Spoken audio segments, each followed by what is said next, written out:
Ladies and gentlemen, boys and girls, welcome back to the Sam Redgate-Large channel. Happy New Year to those people who I haven't seen on the channel already. It's been nice to have a few days off. I had a nice 10-day break from work at the same time, but tonight we're back with a live stream, as you can tell by what is going on. Let me make sure my phone is on silent.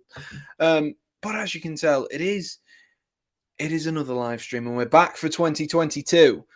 And hopefully it'll be a better year again. Hopefully we'll keep on pushing, keep on going with the YouTube channel and keep on moving towards those goals. However, tonight, before we do get ahead of ourselves and start talking about absolutely everything under the sun, we have got a game to focus on and to actually talk about, which is Tottenham Hotspur versus Chelsea in it is a London derby. But that is in the EFL Cup semi-final, which is a pretty big game to have in an EFL Cup semi-final. The other teams, of course, to have gone through to the semis are Arsenal and Liverpool. So the chances of there being there had to be a London derby at some point, with there being three teams going through from the London sides. However, Chelsea maybe potentially look at as the favourites to go through from this game, but who knows after recent form? Who knows after recent form? It's going to be a difficult one. And just on Arsenal and Liverpool, I do believe they're two legs. As you can see here, the first one says the 13th, and I do believe that there's our next week and the week after, and Chelsea and Spurs is today and next week. I do have a guest for next week as well, so be sure to stay tuned for that. That'll be live on the channel, as you can see, on the 12th. However, we are going to have a look through, and Real Tom has clearly forgotten that it is a double-legged semi-final tonight. Double-legged semi-final, so whether Spurs concede 3 at the end of the day could mean absolutely nothing if either team concedes 3, because we do have another leg to redeem themselves if it is needed. And Max says he's happy that I'm streaming this. Yes, Max, it is the Sam versus Max derby, isn't it? It is the derby, and should be good fun. Yes, exactly. You couldn't not stream the Sam versus Max. Exactly. It brings in the views. It does bring in the views. And like I say, next time out, next Tuesday, Wednesday, whenever the next game is, on the 12th. I can't work that out off the top of my head. That will also be streamed as well, and I do have a guest for that, as I say. Evening to Sean as well. How are we doing, Sean? Happy New Year to you. Fraser says, hey Sam, I was going to Liverpool versus Shrewsbury, but my dad tested positive for COVID-19. I'm sorry to hear that, Fraser. Hopefully your dad is on the mend soon, and hopefully it isn't too bad for him, but hopefully he's on the mend soon. Best wishes to your dad, and obviously apologies for you, but you are stuck with me now, so make that what you will. And Oliver is in the chat as well. So evening to you, Oliver, as well. And Sam, I'm worried Doherty playing, and he will have to cut inside to cross. Yes, we will look at the teams in a little bit, as you can see them on your screen.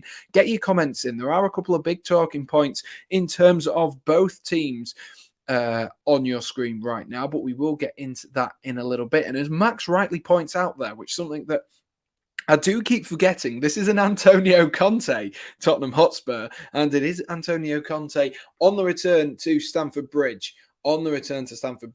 So how will the reception be? We'll have to wait and see. We will have to wait and see. And Sean's eating a bag of quality streets, and he's supporting Chelsea as an Arsenal fan. Good to see, Sean. We are the better side of London, aren't we? We are the better side of London. However, Let's talk football. Let's talk teams for tonight. And as you would imagine, with it being an EFL Cup match, there have been a few changes. I do believe, if I've got this correct, I believe it's the FA Cup at the weekend as well. So it's a double set of cup games. It is, yes. It is the FA Cup at the weekend. Oh, Chelsea have Chesterfield. So I'm sure that will be one that is... there'll be players rested for as well. But tonight there will be also players. I'm going to get on to Romelu Lukaku in a second. Once we've gone through the team sort of thing, we'll go through Spurs first, because less of a talking point, and then we'll touch on Romelu Lukaku before the game does get underway. What was I saying? So yeah, it is EFL Cup this week, and then at the weekend it is FA Cup. So we have got plenty of cup football, and of course there is always the magic of the cup, isn't there? And as Oliver says, Chelsea 0, Chesterfield 2 could well happen. We saw it with, was it Bradford a few seasons ago? Put up a really good performance, really good showing against Chelsea. We've seen Lincoln do it as well. So plenty of opportunities, and hopefully some good exciting football in those games. But let's start off. We'll start off with the away side, like I said, as there is less of a big talking point, and then we can flow a little bit better. We'll start off with a Tottenham Hotspur side, which I must say looks pretty much full strength. I don't know how you could potentially critique it. Of course, Reguilon on that left-hand side as Max points out is probably the one main difference between them. But let's have a look. It's Hugo Lloris starting in goal. The three at the back, I think, will be Tanganga, Sanchez, and Davies. I think that because Tanganga seems to be playing as a full. I can't even work it out. I cannot work it out. I'm going to say Tanganga is more of a centre half than Emerson Royale, and that's why I've gone with him there. That's what I've done. We'll see how it happens. And Max rightly saying you do need a backup left wing back, and this is what Max is talking about here. We've got Doherty and Emerson Royale both on the pitch, which does mean that just like Chelsea need a decent backup wing back, so do Spurs. And as you can see by that tonight, it does mean that Matt Doherty, a player who's been very out of favour over the last few weeks, last few months, and really hasn't settled in as we expected at Spurs, is going to be playing probably off the left-hand side. That's what I would assume. Emerson, why would you change something that's been working? Why would you change it? And Max saying, Tanganga as a right wing back would be disastrous. Yeah, I think he's more suited to a generic fullback or a centre half position. He's very good, Tanganga, and I do rate him, but I do think he's definitely more suited to that three at the back role. And I think I did actually predict that he would do quite well under Antonio Conte. I envisaged him almost playing that Ben Davies role, but on the right hand side, and of course Ben Davies starting in the left of the three centre halves. And that is part of the reason. I'm just watching Mateo Kovacic's goal again from the game against Liverpool. That is part of the reason why Spurs are a little bit short in terms of fullbacks, because they do tend to play Davies at centre half. It might be that because of this, they might play one of Doherty and Royale at centre half. I cannot see it. But that is the options for them. Move on to centre midfield, and of course these teams will be matching each other pretty much exactly with the way that the team set up. The Thomas Tuchel formation and the Antonio Conte formation at the moment are very, very similar, which does mean there'll be Oliver Skip and Højbjerg across the centre of midfield. Oliver Skip still a young prospect for Spurs and still got plenty of room to grow, and we know the talents of Højbjerg, even if Josh Ring did compare him to Xhaka the other day, which I did think was a little bit offensive to Højbjerg, as I properly rate him. And then the three up front, I mean, did they need any introduction? Heung-min Son, Lucas Moura, and of course Harry Kane. Harry Kane starting to come into a little bit of form in the last few weeks, literally the last few games. And if they can get that man firing, and it's a big if, but if they can get that man firing, then tonight Chelsea could have real problems with a weakened defence. However, let's move on to the Chelsea side. And like I said, there is plenty to talk about in both teams, but especially this Chelsea side. I can see that Aaron has dropped in the chat saying announce Trippier. I wish I could. Or are you meaning announcing him for Chelsea? Imagine it. Imagine that. Imagine how gutted, like if someone came in for Trippier right now. Imagine how gutted Newcastle United fans would be. That would actually be mental. That's my thought. I think he got mixed up with Champions League and Championship. Very valid point. 1 win away from 17th. Watford are awful. I don't think Watford are that awful. Emmanuel Dennis is doing bits. He's doing bit. I'd hate Trippier if he joined Chelsea. I mean, yeah, that's probably the reason he's never going to join Chelsea. He is an ex-Spurs player, but who knows? Who knows? We've seen crazier things, and it does seem to be taking a little while just to take him across the line. I'd be furious if Chelsea flexed and put in a last-minute bid. All you'd have to do is offer like an extra 5 mil, and there was the rumours talking about Trippier to Chelsea because, as you can see on this team lineup tonight, Chelsea are without a right back. That is what we're going to set off with. We're going to talk about the Chelsea team now. In goal is our cup goalkeeper in Kepa Arrizabalaga. I mean, it's what you make of it with Kepa. I do believe we had this fixture last season in the EFL Cup as well. Spurs got to the final, so Chelsea didn't do as well last time out. But it just depends on which version of Kepa you get, isn't it? That is the main thing, isn't it? It is what version of Kepa do you get in this side, and if you get the good Kepa, the penalty saving Kepa, then you've got a fighting chance. But if Kepa's making mistakes like he has done over the last few seasons, he's looked better. He has looked better since Eduard Mendy has come in. I think it's given him a bit of confidence, not knowing that he's not just the sole goalkeeper. The three at the back is, as you can see, Aspilicueta. I couldn't fit his whole name on. What's the point in typing all of that? Malang Sarr and Rudiger.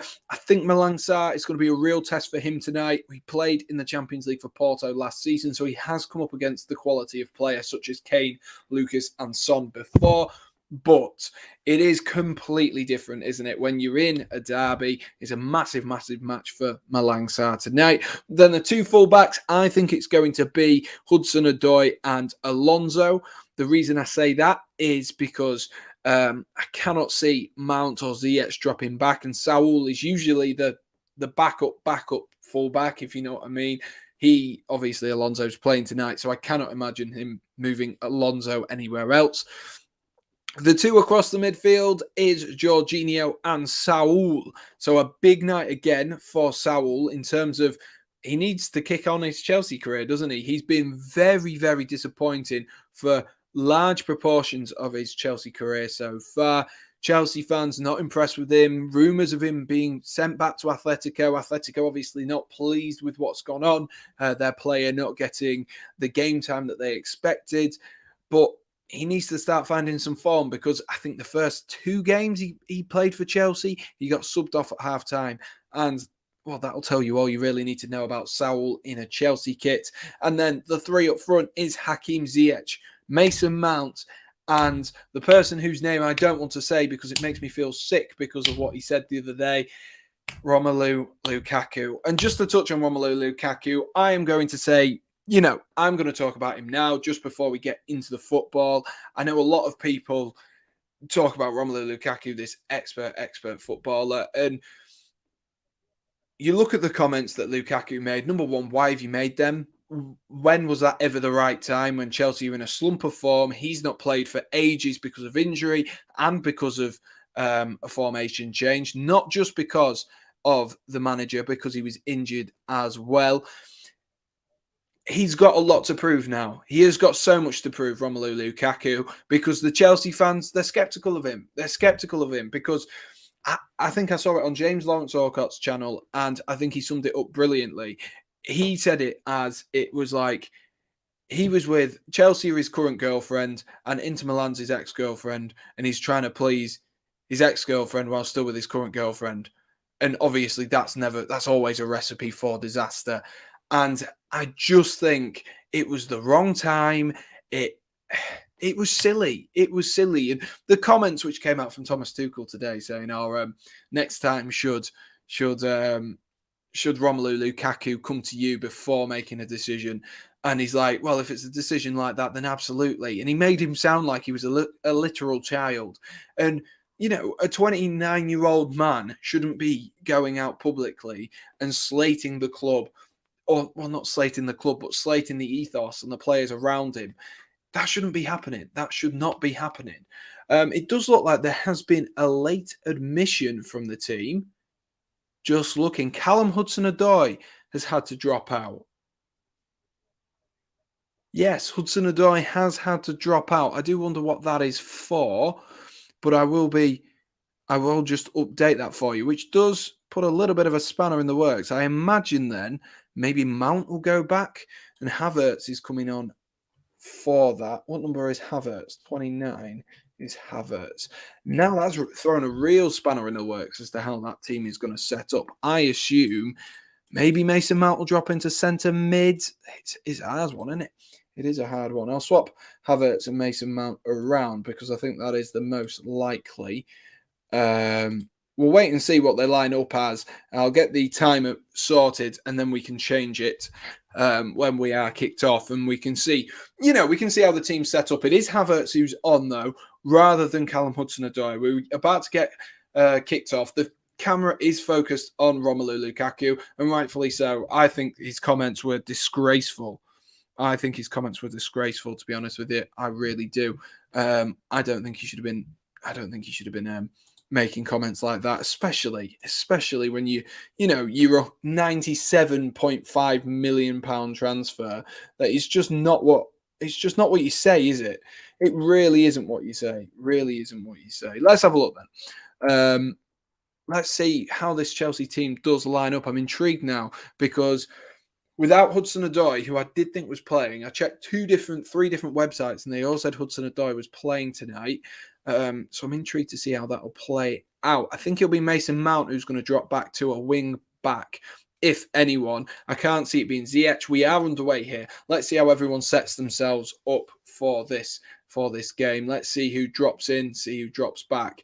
The only other way I could think about it happening would maybe be Alonso going out onto that right and Saul going out onto the left. But we'll see what happens in these early stages. Headed on there by Havertz into Lukaku. Lukaku tries to roll it back into Kai Havertz and it's just gone behind. It does look like Mason Mount's on this left-hand side at the moment, but we will wait and see what is going on and see if we can iron out any of this confusion. Are any of my apps going to tell me what the correct formation is? Let's have a look. Today, lineup. This is actually putting it as a 4 at the back with 2 defensive midfielders of Saul and Jorginho, and then 3 attacking midfielders. So that is how I'm going to line it up on the screen for you guys. I'm going to trust that, even though I trusted it earlier, and it said that Hudson-Odoi was the man playing, but it turns out he isn't. So, the more you know.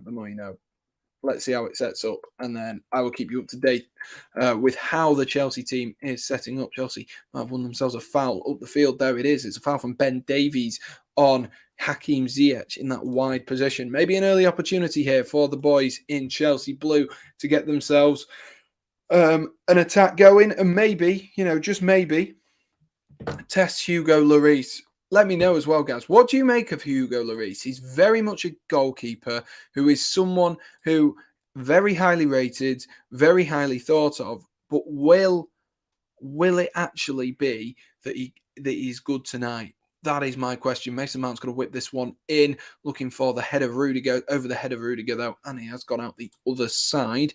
Hugo Lloris, for me, a really, really strange goalkeeper, because as we saw in the World Cup final, he does have a tendency to make some high-profile mistakes, but everyone always thinks highly of him, and he's held in very high esteem, is the best way to say it.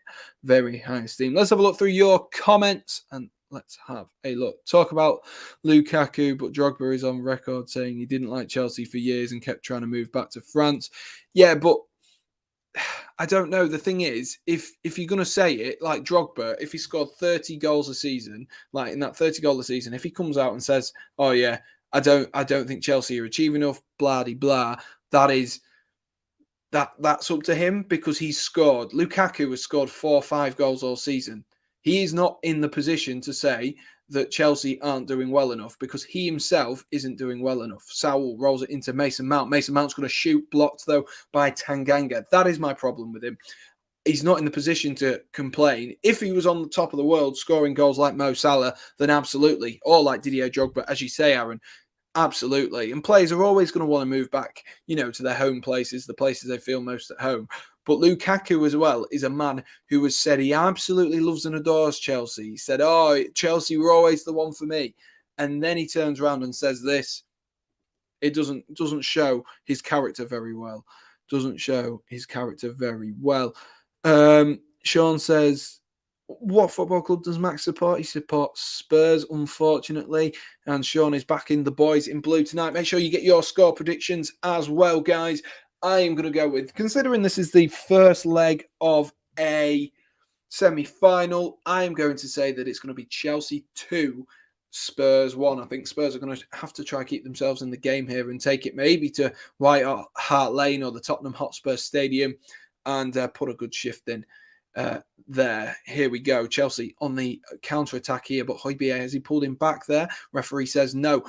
Into Skip, into Son, back into Højbjerg. Højbjerg tries to turn away from Lukaku. Here's Davinson Sanchez. Chelsea putting on a high press here with Havertz. Havertz does well, and he ends up falling to Marcus Alonso. Alonso rolls it into Kai Havertz. Havertz! It's 1-0! Come on! Get in! 1-0 already! Oh, 1-0 already, Spurs. Spurs have shot themselves in the foot already, ladies and gents. Classic Spurs. Classic Spurs. And it is Kai Havertz. Oh, baby, do you know what he's worth? Kai Havertz is the best on earth. The silky German is just what we need. He won Chelsea the Champions League. Come on! 1-0 already. That's just what you need in a semi-final. Just what you need in the semi-final. Max, you've gone quiet. Let me hear your thoughts on that because, Davinson Sanchez as well. Probably should do better on the line there. Probably should do better on the line. He's on his right foot as well, and he's right-footed. He should do better on the line. He most certainly should do better on the line there. But I'm not complaining. I'm sure Max will, and rightfully so. But Chelsea are 1-0 up inside 10 minutes. Inside 10 minutes on the clock. Even inside 5 minutes. Jeez!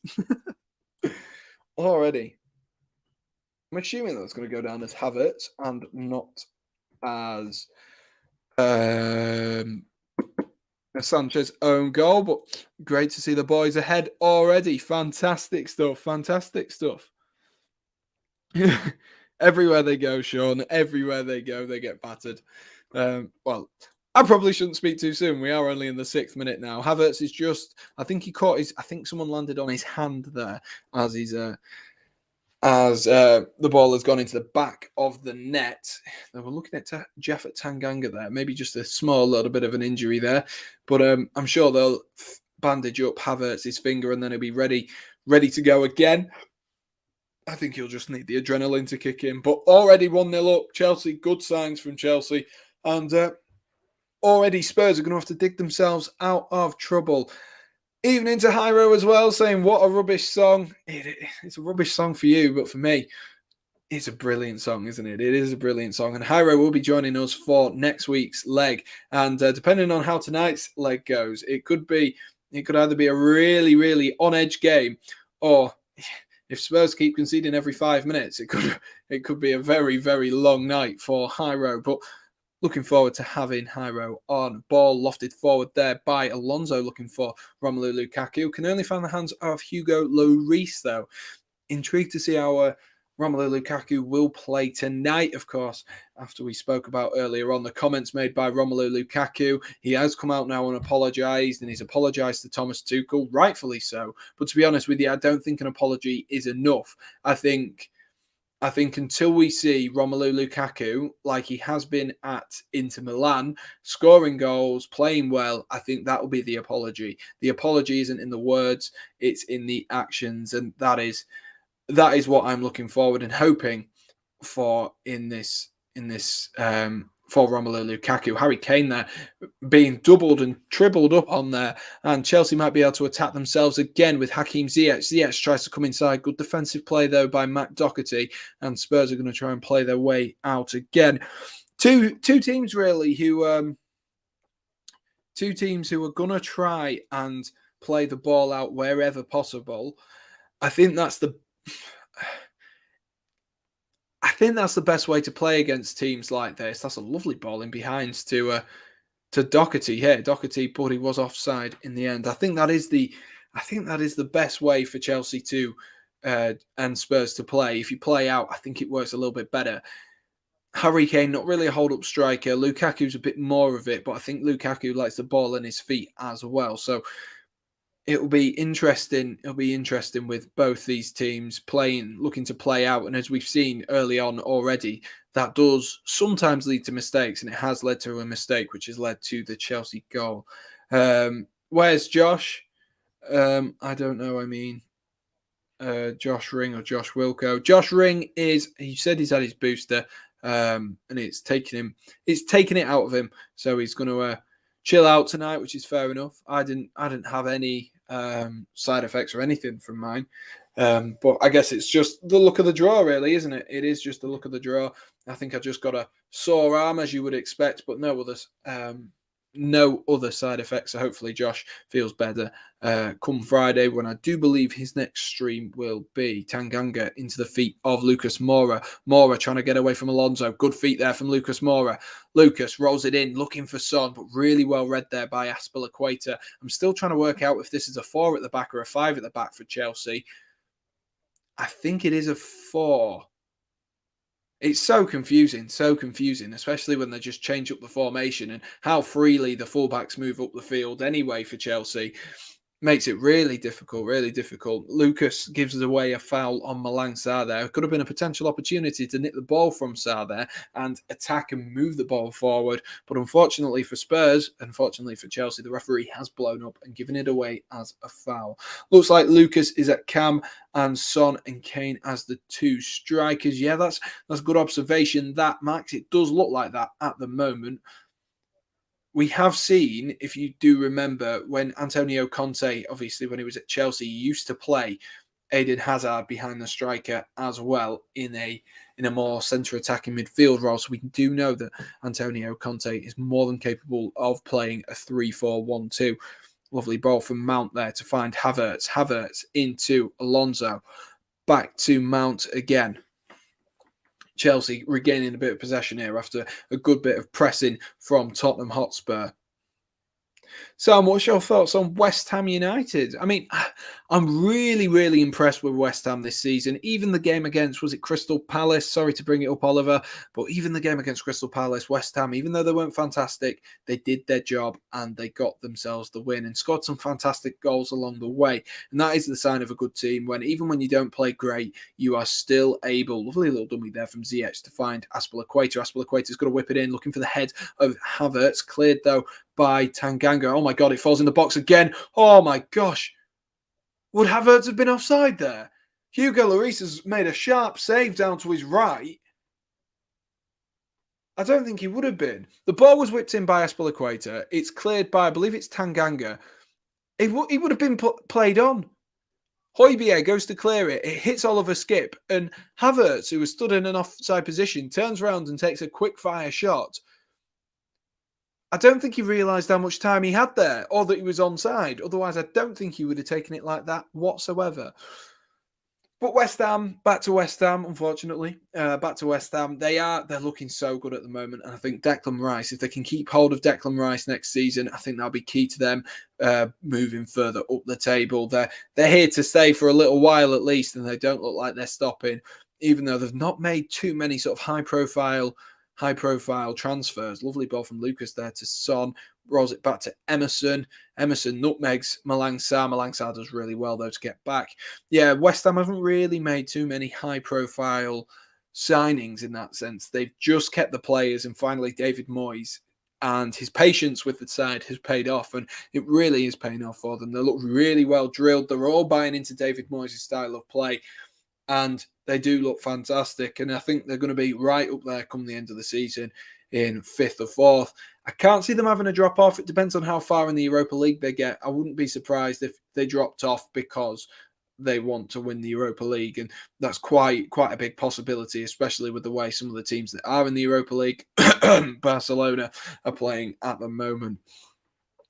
Alonso into Havertz. Havertz is going to come in and inside on his right foot, rolls it back to Saul. Saul looks to shoot with his right foot, blocked though by Højbjerg, falls as far as Azpilicueta. Azpilicueta moves into a little bit of space, into Ziyech, back into Azpilicueta. Chelsea just testing and probing, seeing what gaps there are.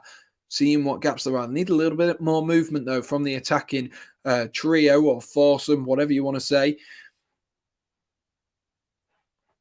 They're just a bit too slow and sluggish. Mason Mount out on this left-hand side at the moment.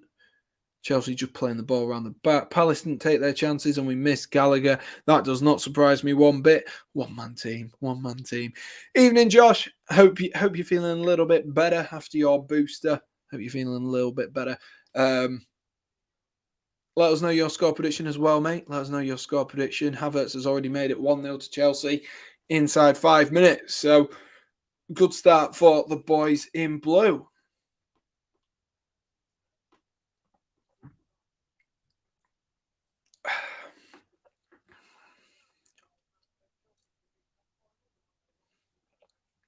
Spurs throw-in.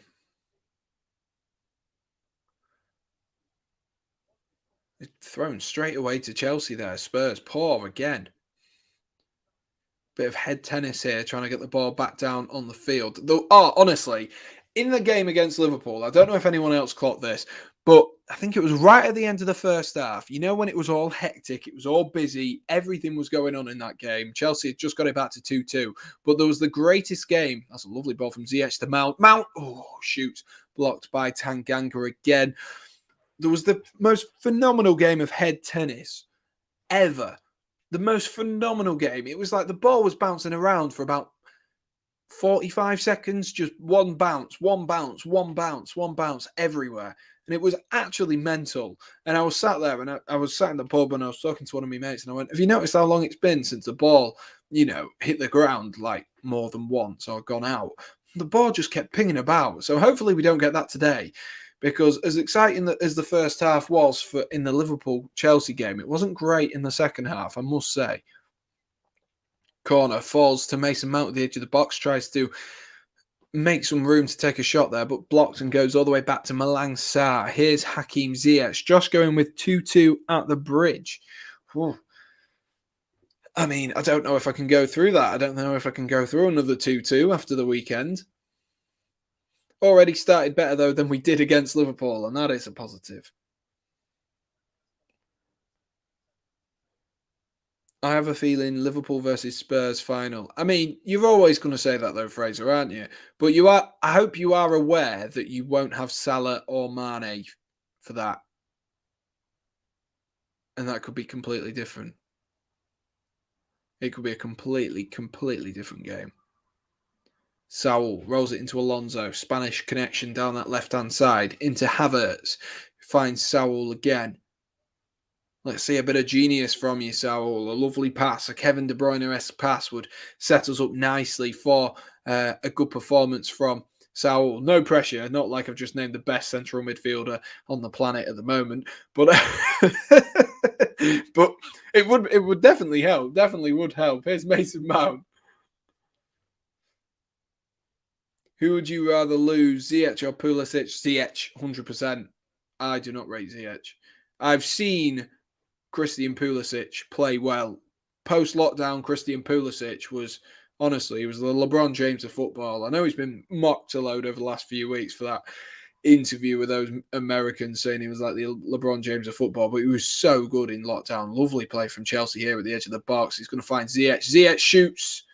And the poor decision there. Chelsea passing and weaving their way through into the box there. And Ziyech, again, I don't know what it is about Ziyech. And I know Josh has just asked me Pulisic or Ziyech, but I don't know what it is. When Ziyech came to Chelsea, I was so excited, but I've just not seen the quality from him. He's only turned up in games against Man City, which isn't a bad trait to have, but I expect more from Hakim Ziyech. I really do. The output that he was given for Ajax was unbelievable. And obviously part of that will be the fact that maybe there is an argument there that the Dutch league isn't as good as the Premier League. But for a man such as Hakim Ziyech, who turned up at Stamford Bridge in that 4-4 game and played us off the park until they had 2 men sent off, of course, I just think we expected more from Hakim Ziyech. We really did expect more, and I think that's the problem. The expectation was that high. The goals and assist output was that high that everyone was expecting 15 goals a season. Of course, the distribution of goals in this Chelsea team does really fall down at the moment to just penalties, but he should be contributing more and he should be creating more as well. Sean says, who scored for Chelsea? It was Kai Havertz. It will be scrolling along your screen at the bottom. So if you do miss who the goal scorers are, it will come across at the bottom. And Josh says, I love Pulisic, but I feel like there's a baller in Ziyech. Just doesn't like it. Doesn't seem like it will work out at Chelsea. Yeah, I totally agree. But he's getting towards that 30 mark, which of course is where teams start to question how long are they going to be around playing for. Hakim Ziyech is. I know there is a player in there. I do know there is a player in there, but it's just they are still Frank Lampard signings and they're not Thomas Tuchel's signings, and that's maybe the problem. That is maybe the problem. Frank Lampard envisaged something completely different. And to be honest with you, I don't know why we bought that many attacking midfielders when we already had so many good players in the team. But who knows? Who knows? Wasn't my decision. I think we had Willian as well at the time. Not like he's a good player, Willian. Always hated him. Sean says, Sam, who's your favourite Chelsea player? This is going to be an easy one to answer. Does that do it, Sean? Does that tell you? I should probably tell you. And if you're just listening by headphones, I turned around and my shirt has Mount on the back. Alonso tries to flip the header forward there, looking for Havertz. Havertz is putting some good runs in there, unselfish runs, to try and create some space and opportunities for the attackers around him. Spurs might be able to counter-attack themselves here with Doherty. Roll back into Højbjerg. Højbjerg is going to switch it up to Emerson Royale. Good touch there from Emerson. Emerson cuts inside on his left foot, looks to roll it into Harry Kane, but really good defending there by Rudiger, who seems to be following around Harry Kane. Maybe that's the tactic for tonight. Harry Kane just being man-marked by Antonio Rudiger. Just being man-marked. Definitely not, Max. To be honest with you, I rated Kepa, and I don't know if this is an unpopular opinion, but I rated Kepa. Of course, he had those couple of he had a couple of big mistakes, and then when the confidence goes, the confidence goes. But before that, he was a phenomenal keeper. People forget how good he was in the first season for Chelsea, Kepa. He was really, really good. Loads of people were singing his praises. And as soon as the confidence went, and because we didn't have a good backup keeper, it just piled more and more pressure onto Kepa.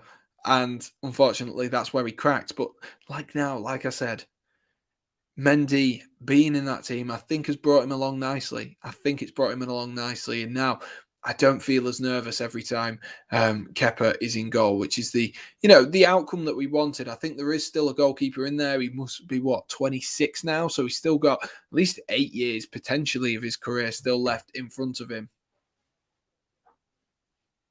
Mason Mount used to play for Derby and now he plays for Chelsea. He was on loan at Derby under Frank Lampard. That was probably the reason actually he went to Derby with, Fat Frank being there. But yes, he did used to play for Derby. He had a good season actually at Derby.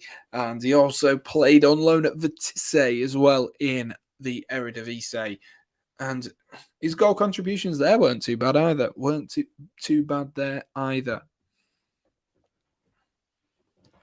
22 minutes on the clock. Spurs yet to really create an opportunity here. And of course, if you don't shoot, you don't score. So Spurs will be eyeing that up on the agenda for the next 25 minutes of this half, 20 minutes of this half. That's a lovely ball over the top, looking for Mason Mount. Just too much pace on it though there from Marcus Alonso. Mason Mount, he's copying me again. He's gone for the beard, but he's also grown out his hair. And not saying that I am, but fashion icon, me. Fashion icon. It has gone down as a Kai Havertz goal, that first one. Just thought I'd double check that before Well, whilst we're talking, at the moment, the lowest match rating will be no surprise to you, considering I think I've only mentioned him once. Harry Kane does not surprise me.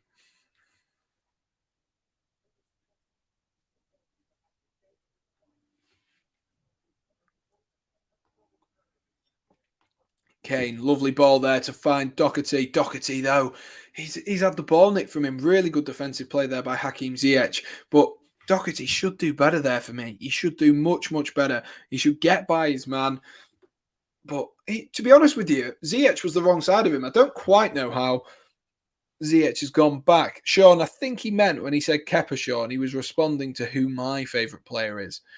That was the joke. I think that was it. Correct me if I'm wrong there, Max. Spurs have a free kick themselves about halfway in the Chelsea half, out on the left-hand side, Marcos Alonso's left-hand side. That does mean, though, it will be an outswinger from Heung-min Son.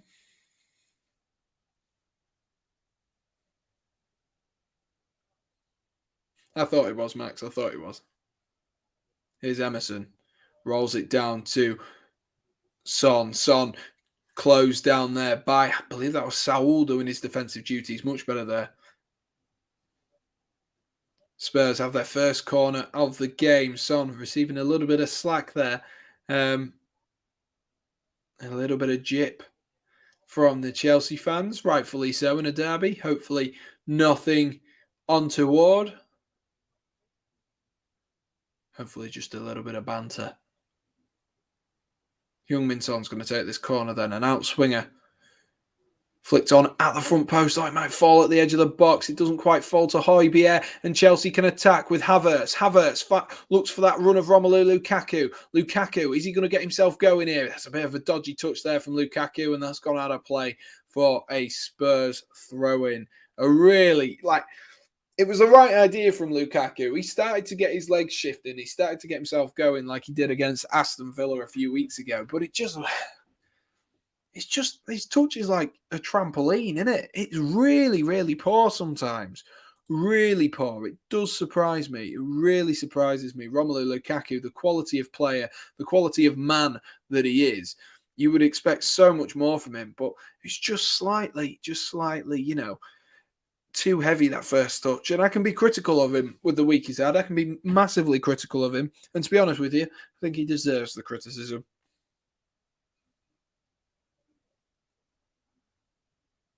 Oh, bit of a dodgy touch there from Rudiger. Well recovered there, rolls it into Aspilicueta. Definitely a 4 at the back. I'm going to confirm, definitely a 4 at the back. It's only taken me 25 minutes, but it is definitely a 4 at the back. Skip looks forward, looking for Harry Kane, who's being marked closely again by Rudiger. Rudiger instead opts to go back to Kepa. Chelsea just trying to dictate the play here. It does seem to be all Chelsea. Spurs have managed to get a foot, I'd say, over the last sort of 5 minutes or so, getting themselves a foot in the game. But Chelsea do look calm and confident when on the ball. They look quite hard to dispossess. That being said, to the ball given away there to Oliver Skip. And Spurs do win themselves a throw-in. Sean saying, Arsenal till I die. Max is saying, Tottenham till I die. Nice. Loving the banter. Ziyech rolls it out to Aspilicueta. Jorginho now. Jorginho looks forward. Instead decides to go to Marcos Alonso, who's got a little bit of room here. Goes wider to Havertz. Havertz, is he going to try beat his man? No. Rolls it back to Alonso. Alonso into Saul. Here's Jorginho. Jorginho clips it back out to Marcos Alonso. Bit of a dodgy touch there by Jorginho. Alonso trying to get past his player. And a really good defensive play there by Lucas Moura. And Emerson can only succeed in kicking that out for a Chelsea throw-in inside this Spurs half. Chelsea just need to move it a little bit quicker if they're going to try and break down Spurs again. Just need to move it a little bit quicker. It's a little bit still in third gear, and they've still got fourth, fifth, and sixth gear to enter into here, Chelsea. Part of that, though, is a compliment to Chelsea and how they have played so far. The fact that they haven't needed in the first 27 minutes to get out of third gear. But if Spurs decide to turn on the class, you can guarantee that Chelsea will be under pressure, and they don't want to wait too long. Don't want to wait too long.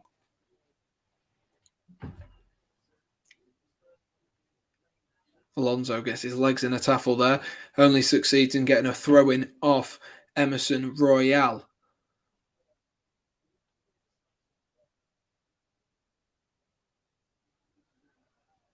Don't know why we're rewatching that replay there. It was a dodgy pass from Aspilicueta that we were watching on the replay.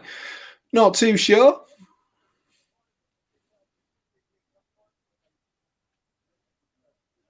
Tottenham can't get out of reverse, mate.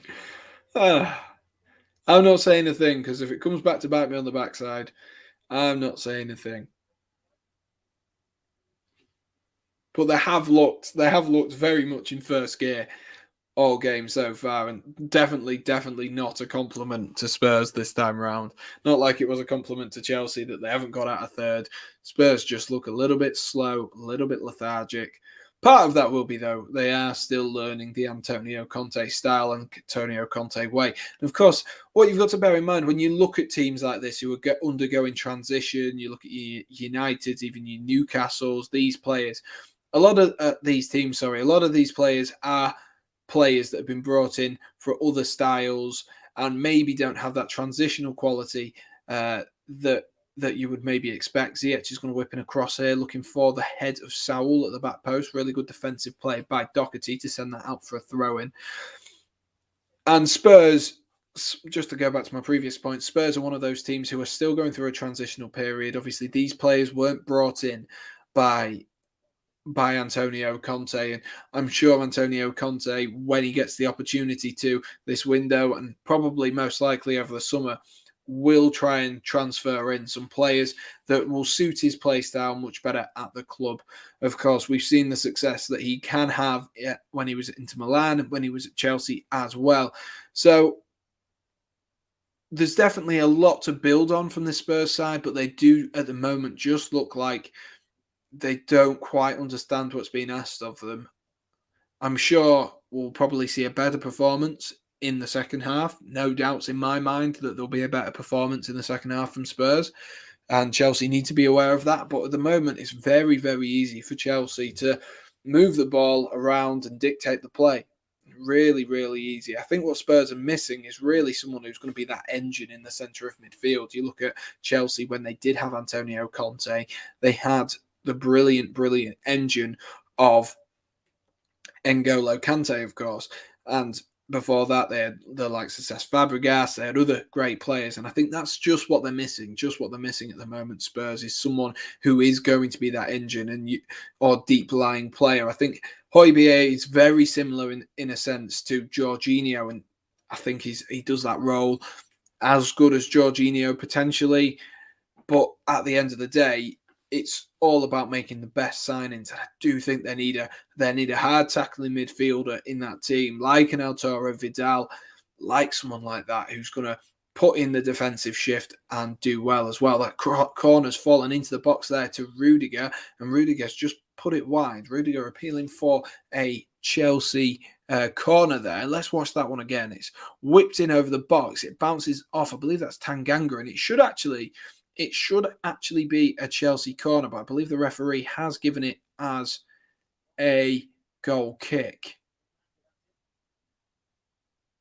Let's have a look. No, it is a Chelsea corner. It is a Chelsea corner. Rudiger gets his way. It's going to be whipped in this time by Mason Mount from the right-hand side.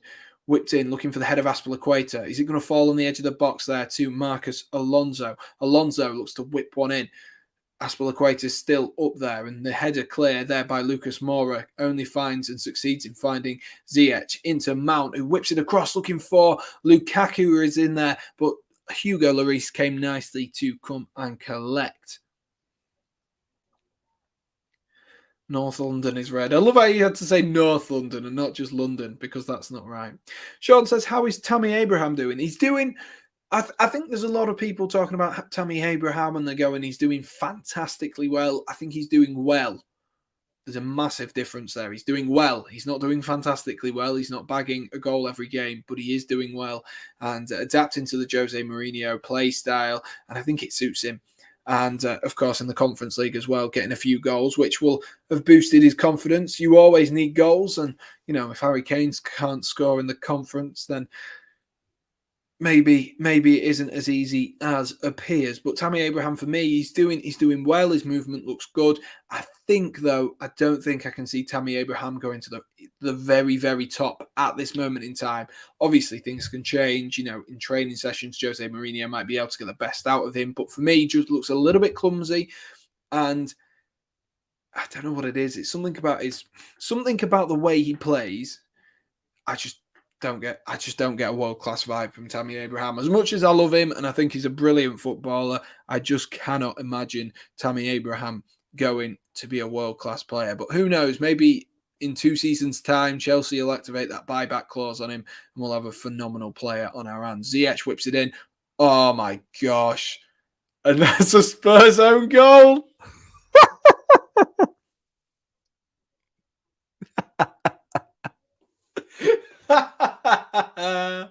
What do we think of Tottenham? Oh my gosh, let's watch that again. I think it's gone in off Ben Davies. I think it has gone in off Ben Davies. Ziyech whips it in. It's Tankangaroo headers it on to Davies to make it 2-0 to Chelsea. Oh my gosh, Spurs. I've just seen Josh Ring put so Spursy. You can't get any more Spursy than that. I tell you what, you cannot get any more Spursy than that. That was absolutely dreadful. It was calamitous, absolutely calamitous. And Chelsea are 2-0 up here without really having to do much. I'm not going to lie to you, without really having to do much in the way of creating opportunities. The opportunities that have, opened up for Chelsea have been ones that have been self-inflicted from Spurs. They have been self-inflicted. I honestly cannot believe that's gone in. Like, I laughed just because it was that comically bad how it went in. Literally comically bad from Spurs there. And now they're going to have a really, really long leg and a half here, which they've got left. If they carry on playing like this, of course, plenty of time, plenty of things can change over the course of 2 legs, and Chelsea don't want to count their chickens. But surely, if it goes to 3-0, Chelsea firmly with one hand on one hand in, or 1 foot. Is that what I normally say? Yeah, it's 1 hand on the trophy, 1 foot in the final. 1 foot in the final. Definitely.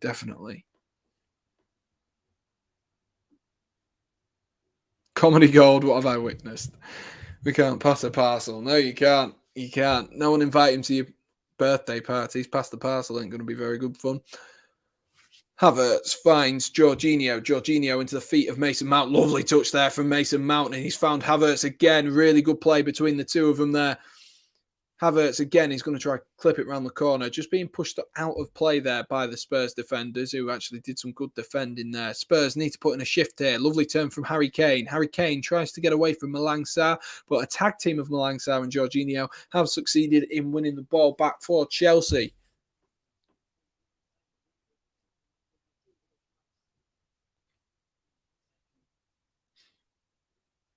Thomas Tuchel must be pleased. I think it was actually given away a foul there from Jorginho on Harry Kane. Tuchel must be pleased with the way Chelsea have played. They've not been fantastic, like I say, but you can't not be pleased when you're 2-0 up, can you? You can't not be pleased. It's just about ironing out a few sort of issues, maybe the lack of movement up front. That needs to be something that does need to be addressed by Thomas Tuchel. Maybe create a few more chances. But in terms of what they've achieved so far, Chelsea do look absolutely fantastic at the moment, and they look so comfortable on the ball, and defensively they look brilliant, which obviously makes you feel a lot more comfortable if you are a Chelsea fan sat at home watching. I'm sure Max has completely contrasting opinions to that. Højbjerg there Has he been fouled there by Mason Mount? Yes, he has. I'm not going to banter you much, Max. You're a good Spurs fan. Nah, banter him all you want. I can't believe I thought Max was a Leicester fan for ages because he had James Maddison as his profile picture. That totally threw me off. I wouldn't have let him in the channel if I'd known he was a Spurs fan, Sean.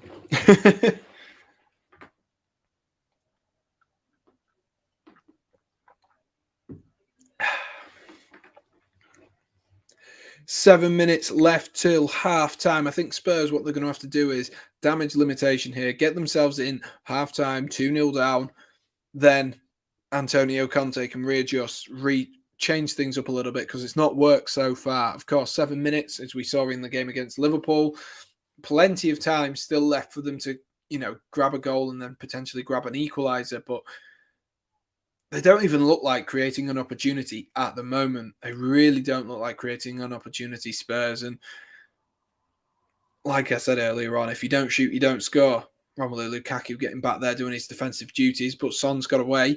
Here is Heung-min Son, who dances away from Malang Sarr, who's overcommitted really early there into Emerson Royale. Emerson up against Marcus Alonso, clips it in, looking at the back post. I'm not even sure who that was at the back post. I think it was Doherty. And Kepa went to clap it.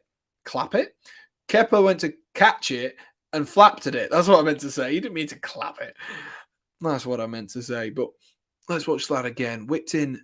It is off the head of Doherty. And then I think Kepa drops it, Let's watch this again. So he catches it, and then it hits the hand of Lucas Moura anyway. So if anything were to happen with that, it would have it wouldn't have counted because it did hit the hand of Lucas Moura. But he has just knocked it out of the hands of Kepa. All of us saying classic Spurs, there's always the second leg. Yeah, that's the thing with these EFL Cup semi-finals. Unlike the FA Cup semi-finals, there's not that urgency as much because it is a two-leg match, and two-leg matches have a completely different feel to them to just, one-leg semi-finals. And that's part of the excitement of the FA Cup, of course, but we'll have to see. We'll have to see how this goes. Rudiger dispossessed there nicely by Lucas Moura, who finds Son into Tanganga. Oh, what is that? What is that from Spurs? Again, Marcus Alonso has done really well to intercept, but awful play there from Spurs. Havertz is going to switch that to Ziyech. Ziyech, good first touch there up against Doherty. He's going to whip one in off his left foot, looking for Lukaku. Oh. Yeah. Commentators get that right. That should have been in. It should have been in from Romelu Lukaku. Would have quietened, is that a word? Would have silenced, there we are, that's a bit better. Would have silenced a few Chelsea fans, a few Chelsea critics. But Lukaku, he should hit the target there. Minimum hit the target there, and he's put it half a yard wide. Should hit the target, but better movement there from Romelu Lukaku. Shows what you can do when you've got decent movement. Havertz has gone down again, though. I don't know if that's the same issue. Timo Werner is going to be stripped off, ready for action. Let's get ready to rumble. Let's get ready to rumble. Havertz, he's going to have to stay off for a little while. I think he's just caught a clip to the side of his face there from the Spurs defender as he went to switch that pass across the field to Ziyech. Unsure of what's going to be happening here because Timo Werner was getting warmed up. If I was Thomas Tuchel, I'd probably leave him out there until half-time. We are only 3 minutes away from half-time, so you might as well leave him out there, see how he feels in a couple of minutes, and then, if need be, get him off the field then. But as we're in no real rush, it's not like we're 1-0 up in the 90th minute. I would opt to do that. A switch ball there, looking for Emerson, but Emerson can't win it. Marcus Alonso wins it instead. Alonso into the feet of Mason Mount. Lovely turn from Mason Mount, and he's won a lovely foul there from Oliver Skip. Skip knew exactly what he was doing, but a brilliant, fantastic turn there from Mason Mount. Bit of a Cruyff turn. to get away from his man. Lovely flick there from Mason Mount, and Oliver Skipp knew exactly what he was doing there. Exactly. Sam, did you see Coutinho to Villa could be on? I did. I was watching Josh's video earlier on. It does look interesting, doesn't it? Phil Coutinho, of course, we know the player that man can be. We've seen him at Liverpool be a fantastic player. And of course, for Bayern Munich, he was okay. He had a better sort of goal and assist ratio than he has done. But whether that's just the Bundesliga being the Bundesliga, that's a completely different question. But, you know, the undoubted talent there is whether you can get the best out of him. I do wonder if part of it is attitude, though. Arteta is doing well at the moment. He does seem to be doing well at the moment. I do wonder, though, how far this team can go, because I personally, when I watch them, I think they are almost flying at the moment and everything's going right. But when one thing starts to go wrong, I wonder how much they will be able to continue performing to the same level. That's my question there. Lovely tackle there from Saul into Aspilicueta. Aspilicueta's shot blocked and easily into the hands of Hugo Lloris. Yeah, what I'm trying to say about Arsenal is at the moment they are literally like very much running on everyone performing, everyone doing well, everyone's focused on what they're supposed to be doing.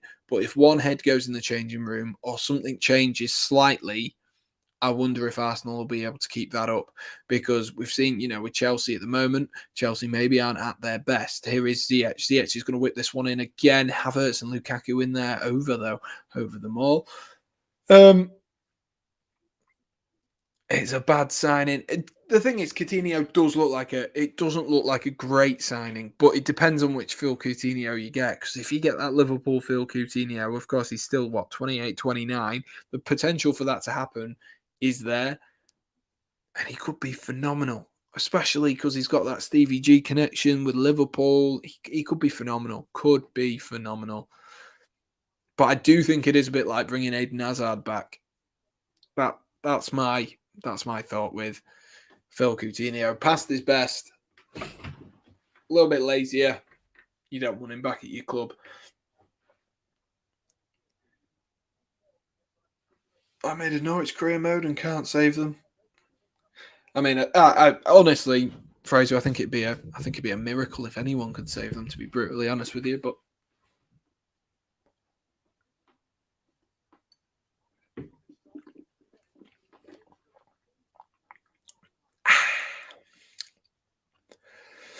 so, ladies and gents, we've got 1 minute of added time here at the end of the first half. We're going to have a halftime game as well. We have got guest the player, Thomas Tuchel, just speaking to Timo Werner here. So it does look like he could be potentially coming on in the second half. We'll have to keep a close eye on Kai Havertz. See if he does need to be substituted off. I would imagine he'll come off anyway, provided Chelsea are 2-0 up about the 60th minute anyway to get Timo Werner a run out. But it just depends on whether that substitution will come sooner rather than later. Ball over the top there, looking for Lucas Moura. Lucas being tracked by Marcus Alonso. Does really well to keep the ball on the pitch there, Lucas. Lucas cuts inside, goes back outside again, and really good defending there by Malang Sarr. And Mason Mount comes across as well. And that is it. That is half time. Chelsea 2, Tottenham Hotspur 0.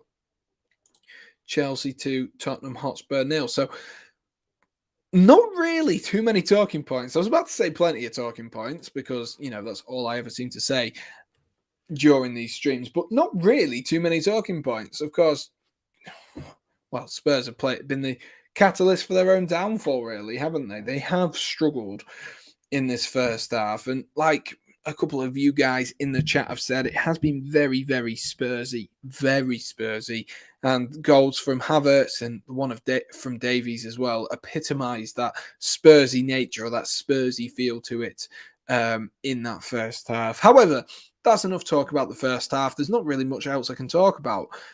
Spurs have barely created a shot on target. I don't think they've created a single shot on target, if I'm brutally honest with you. I'm trying to remember one. I don't even think Chelsea really have. Other than the goal from Havertz, I don't think Chelsea have. I really don't think they have. It's been a game of few opportunities and Spurs shooting themselves in the foot. I think that is the best way to say it so far. Actually, it's 1-1 because Ben Davies scored. Whatever you say, whatever you say.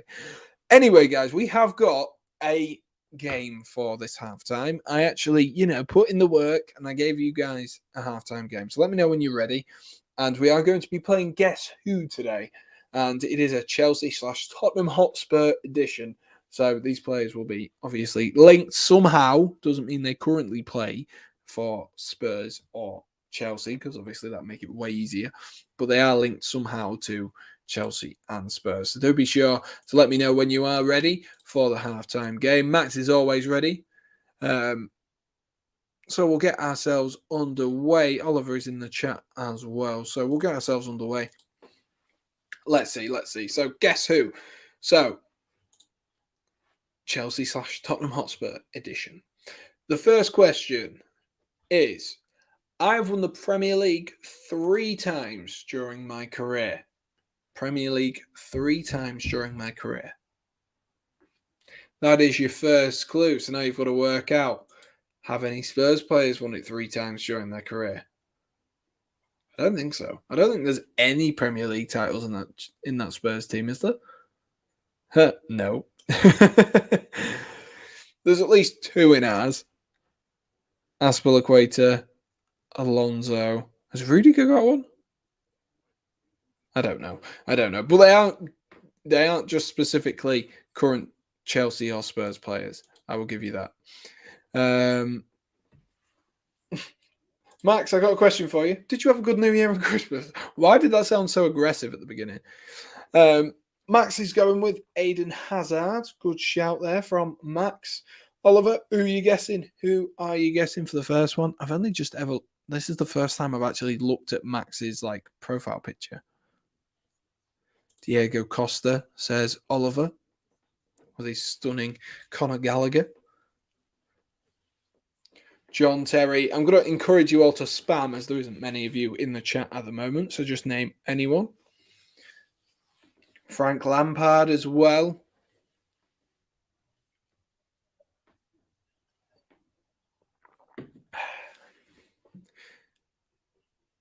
Kevin De Bruyne, that's a good one. Fraser thinking a little bit outside the box there. Azpilicueta.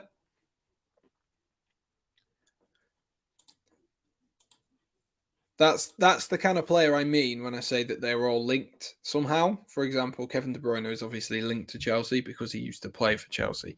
That is what I mean. So they don't have to be current players. Mo Salah, he's only won 1, but another good shout. Asp. Salah hasn't won 3. I know he's only ever won 1. Imagine only winning 1 Premier League title, Fraser. Anyway, moving on. We'll move on to the next one. Except the 08-09 season, I've always played in the Premier League. I've always played in the Premier League. So there was one season where this player didn't feature. Every other season in their career, I'll give you a clue as well. They are retired, so that'll probably maybe potentially help. Every season has been played in the Premier League bar 1. David Luiz, Willian. What up with 1? It's just not quite the 5 or the 6 that Chelsea have won, Fraser. It's just not quite the same. Frank Lampard, Pedro. Some good ideas flowing in. Yet to see the correct answer, though.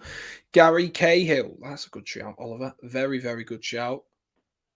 Of course, former Crystal Palace player as well. Of course, he's on the tip of your tongue. Where is he at now? Is he at Bournemouth now? I think he is, isn't he? Alonso. We'll move on. Yet to see the correct answer. Here we go. I am German. So we're getting a little bit more specific now. I've told you he's retired. I've told you he's German. What else have I told you? He's won 3 Premier League titles in his career. And except the 08-09 season, he has always played in the Premier League. I might give you I might give you one clue in between this. If no one gets it after this one, I do have one more, but I think the next one should give it away. Obviously, that's using my brain, but obviously you guys can't see into my brain. Mateus has even played in the Premier League.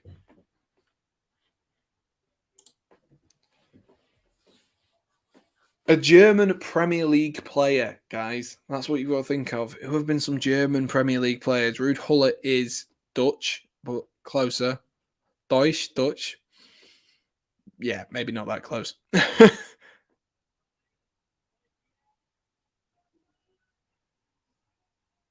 Have we got any more? I'm going to give you a clue. One more clue because I'm feeling sorry for you. I thought this one would be much easier.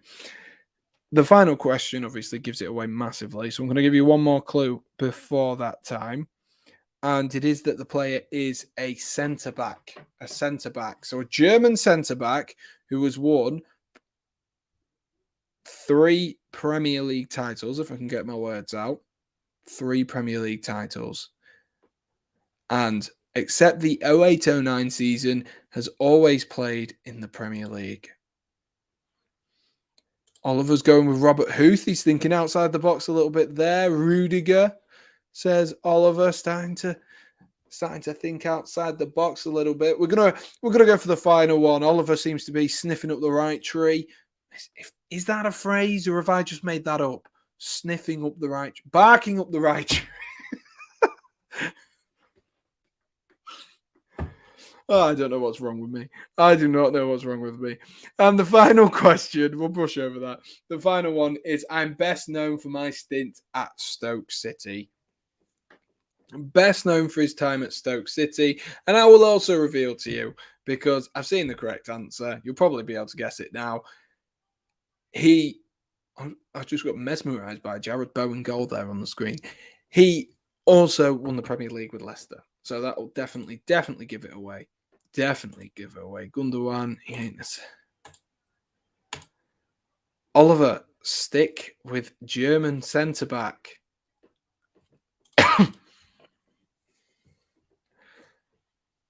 Let's see if anyone will get it. Oh, Huth. Yes, Oliver. Yes, Oliver. You did get it, to be fair. You did get it. And I think you got it actually before I said centre-back. You might have actually got it as well before I said centre-back. I'm not sure if you did. But it is Robert Huth. Robert Huth.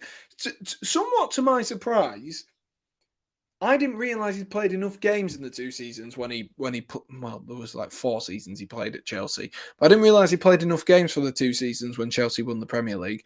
But apparently he did. I think he played like 13 and 18 games for Chelsea at a very, sprightly young age. So fair play to him. Fair play to him.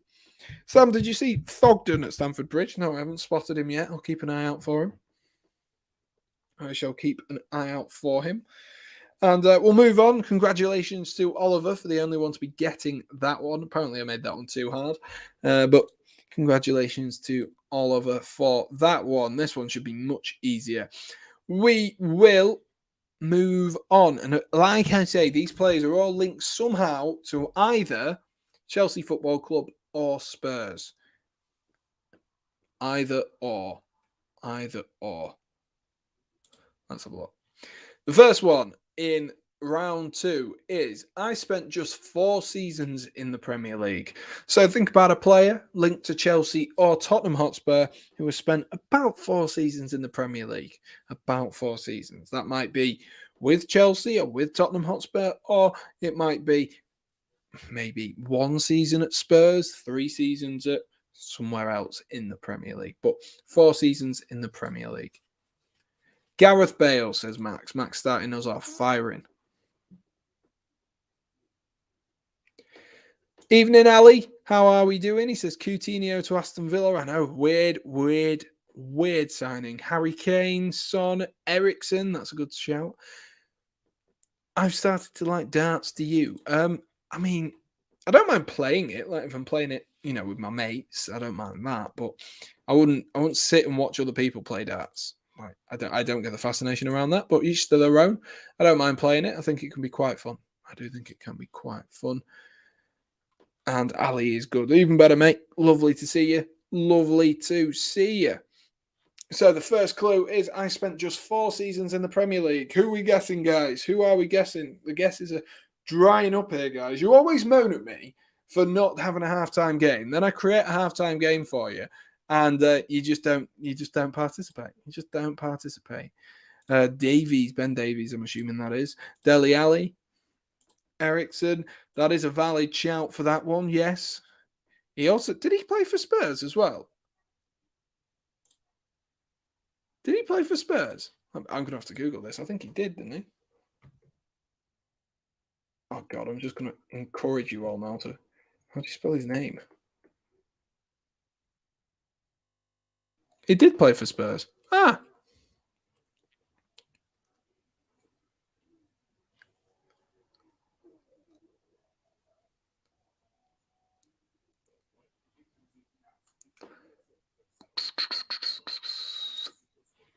sorry, I got distracted by that. Sam, do you go to Chelsea games? I haven't been post-COVID. I only go maybe once or twice a season because I live very far away from London and it is very expensive for me to get to. Stamford Bridge has to be. He did. God, I've ticked all the boxes you have. And Charlton Athletic. Thank you, Max. Really appreciate that guess. We'll move on. We'll move on. The next clue, I think he's going to give this away massively. They are a Ballon d'Or winner. A Ballon d'Or winner. I think this one gives it away. And if it doesn't, I'm sorry, but you guys are just going to have to quit playing this game. You are. I think that gives it away. Can we use Google? No. You're using your brains. That's what your brains are for. Okay, Hazard. Who? So this player spent 4 seasons in the Premier League and is a Ballon d'Or winner. A Ballon d'Or winner. I could give you an even bigger clue, but I won't do it. Ronaldo. How is Ronaldo linked to Chelsea or Tottenham? That is the question. Max Shearer from Oliver. What? Max going with Modric. Good shout. Good shout. He has won a Ballon d'Or. Is there anyone else? Oh, God, Max has got it, says Oliver. Oliver's convinced that Max has got it. He's convinced. I wouldn't be too confident, Max. I wouldn't be too confident. We'll move on to the final clue for you then, guys. We'll move on to the final clue. I am Croatian. Well played. Well played. It is actually Nathan Dyer. Well played, Oliver. Well played. The Croatian Ballon d'Or winner, Nathan Dyer. Congratulations to Oliver. Now, of course, congratulations to Max. Really good shout there with Luka Modric. Won the 2018 Ballon d'Or. Timo Werner's coming on. Timo Werner is coming on. That will conclude today's halftime show. Timo Werner is coming on. I believe is that Ndombele? Looks like Ndombele. Ndombele. And we were talking about the Premier League, but Luka Modric played in the Premier League for 4 seasons for Spurs before he joined Real Madrid. And so, well done to Max. Let's see who has been substituted off in this Chelsea game. Let's see who's been substituted off. I forgot to change my timer, so this is going to annoy me. Let's get myself sorted. I need to catch up. There we are. Right, we'll be underway. Then I'll update the scoreboards. Right, we're underway in this second half. Chelsea kicking from left to right. Spurs kicking from right to left, who, of course, need to make a much better impression in this second half. I do believe it is Kai Havertz who's come off for Timo Werner. Just waiting for confirmation of that. And Matt Doherty has come off for Tanguy Ndombele. So that might be a change in formation, change of emphasis from Antonio Conte. Things weren't working and things did need to change. And it is Kai Havertz who's come off for Timo Werner as well. What number, Max, is Tanguy Ndombele? He's 20-something. Max, can you tell me in the chat so I can change it? Oh, whipped in there looking for Son. Is that going to fall? Rudiger headers clear again. Cleared this time by Mason Mount. Bit of pinball there, cleared out as far as Højbjerg. Emerson looked like he was fouled there. 28. Thank you, Max. Hope you're right with that, Max. Otherwise, you've embarrassed yourself. Doherty. 28. Ndombele.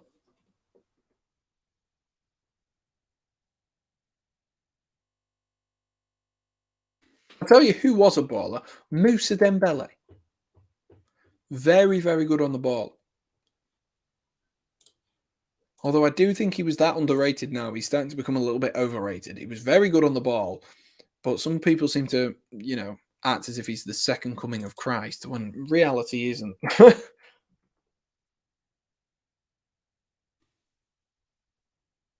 Whips in there, headed clear by Aspilicueta. Spurs look a lot brighter in this opening 2 minutes in the second half. Much brighter.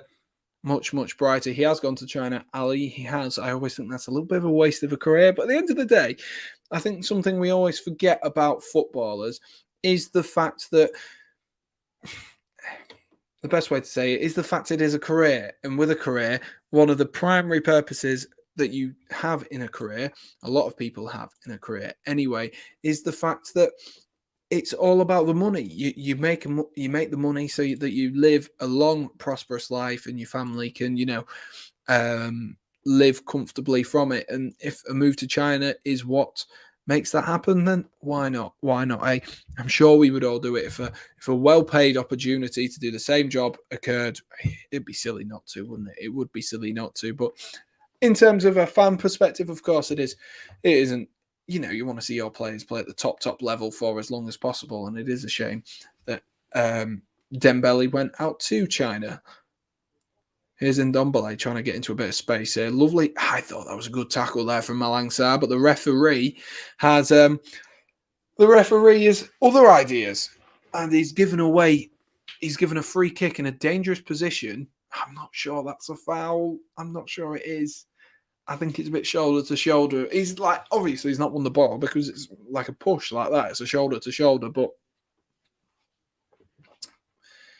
now a free kick for Spurs in a really, really advanced position. Harry Kane has gone over to take one. Do you really want me to? You're not going to set me off about Ramsdale again, are you, Fraser? You're not going to set me off about Ramsdale again. I thought it was funny for the first couple of games. And now he's got the attitude of Cristiano Ronaldo, but the ability and the personality of a wet, damp sock. That is the best way to say it. That's how it appears in football anyway. It's just so, I don't know what it is, just bland to me. It really is. It's just cocky. It's arrogant. It's awful. Hate it. Hate it. You don't have the ability at the moment to back it up as well. And that's what frustrates me. If you have the ability, do whatever you want. Harry Kane to take this free kick. Goes through the wall. Easy save by Kepa down to his right. Smart save, though. If the wall was a goal, Kane would score every time. I know that one. Well, actually, that one went through. That one went through the wall, so we would have missed. The goal would have moved out the way if that was the free kick.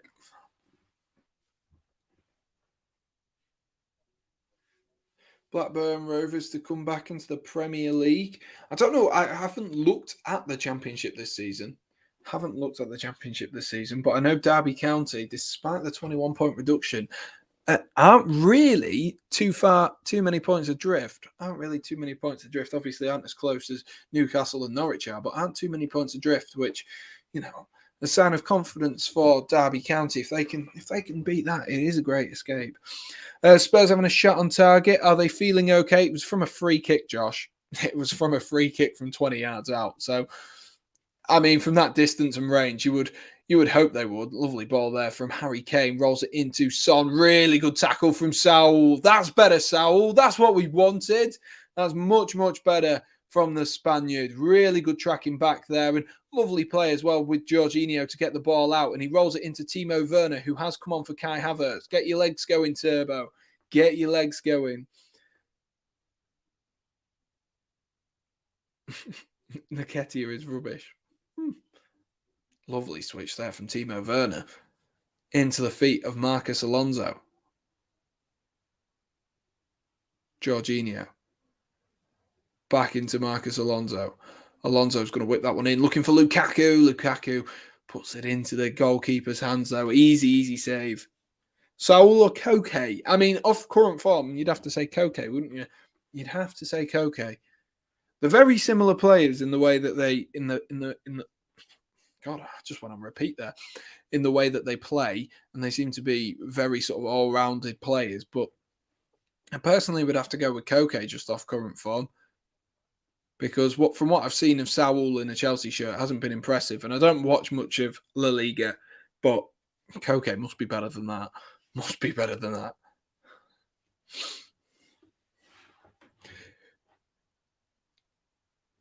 Spurs have just dropped off that opening couple of minutes of pressure now, and Chelsea regaining possession as you would expect. But as I say, that Malang Sarr's giving away the balls to Son here with Oliver Skip. Here's Oliver Skip into Højbjerg. Can Spurs get themselves forward here quickly? Now they're taking really long to move the ball around here, Spurs. There's a time for fast play and fast football. Is that going to be given as a foul there? Rudiger on the back of Ndombele, sorry, not Dembele. You've got him in my head now. Spurs do need to just move the ball a little bit quicker if they want to test, if they want to cause problems for Chelsea. Because at the minute, it's very, very easy, like I say, very easy for Chelsea to get themselves on the ball and just keep hold of possession, really. Saul's having a good game, I must say. Credit where credit's due. He's had a few poor performances, as I keep mentioning, but tonight he's putting in a little bit of a shift. Werner, good drop of the shoulders there. He's going to roll it into Lukaku. Lukaku into Ziyech. Ziyech! Oh, what is that, Hakim Ziyech? He's shaped to bend it into the far corner, and he's just put it into the hands of Hugo Lloris. It's a really poor finish from him. A player of his quality, number one, needs to have a right foot there to drill it. But even if you take it on your left foot, it should be much better than that. Much better. And Ndombele, who's had a positive impact so far, into Son, back into Ndombele. Ndombele! Oh. Wrong decision, I think, there from Ndombele. Wrong decision to shoot.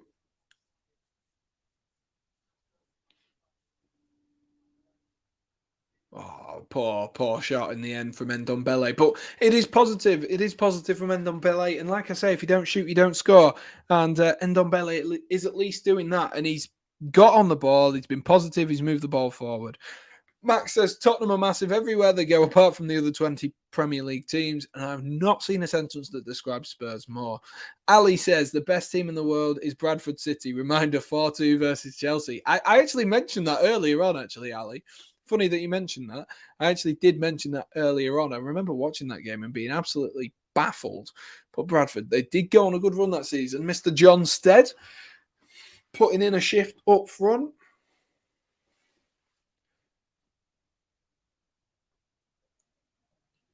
This second half seems to be taking a while already. Like we're 10 minutes in and it feels like it's taking a long time. It's always nice when you have games that sort of almost commentate themselves because there's entertaining football, fast-moving football all the time. But at the moment, Spurs are just slowing down the play when they do get on the ball. And Saul's done really well there to nick the ball back from Kane.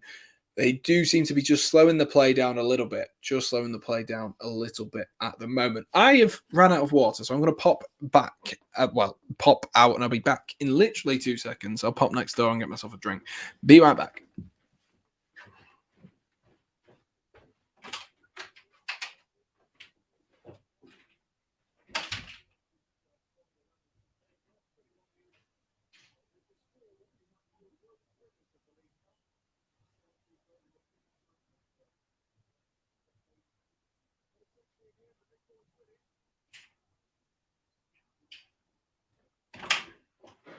Let's pretend we scored a goal. Woo! Right, I'm back. Does everyone like my Christmas socks as well? Can I get my foot up here? How high is here? Let me show you my Christmas socks, which I've got on. I don't know if I can get my leg up that high. How do I get my leg up that high? Oh, I can't get my leg up that high. How do you get your leg up that high? Jesus.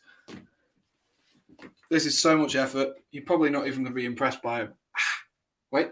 I have no flexibility. There they are. Oh, God. Sit down and put your foot. That makes so much more sense. Oh, there we are. Oh, there we are. Do yoga, Sam. That's how you do it. Exactly. Well, there we are. Let's see the rating out of 10 for the socks, ladies and gents. Rating out of 10 for the socks. They're comfy. In terms of comfiness, I'll give them a 6 out of 10. 6 out of 10. Look, Christmassy feel, give them an 8 out of 10 for Christmassy feel. Look elsewhere, probably give them a 3 out of 10. Not really the type of socks you're going to wear to a wedding or whatever, but, you know, decent pair of socks. Let me know what you think. Couldn't really see them. They're not Celtic socks. What are you on about? Why are you making me do this? This is so inflexible. These. Ow! This really hurts my hip. Ow!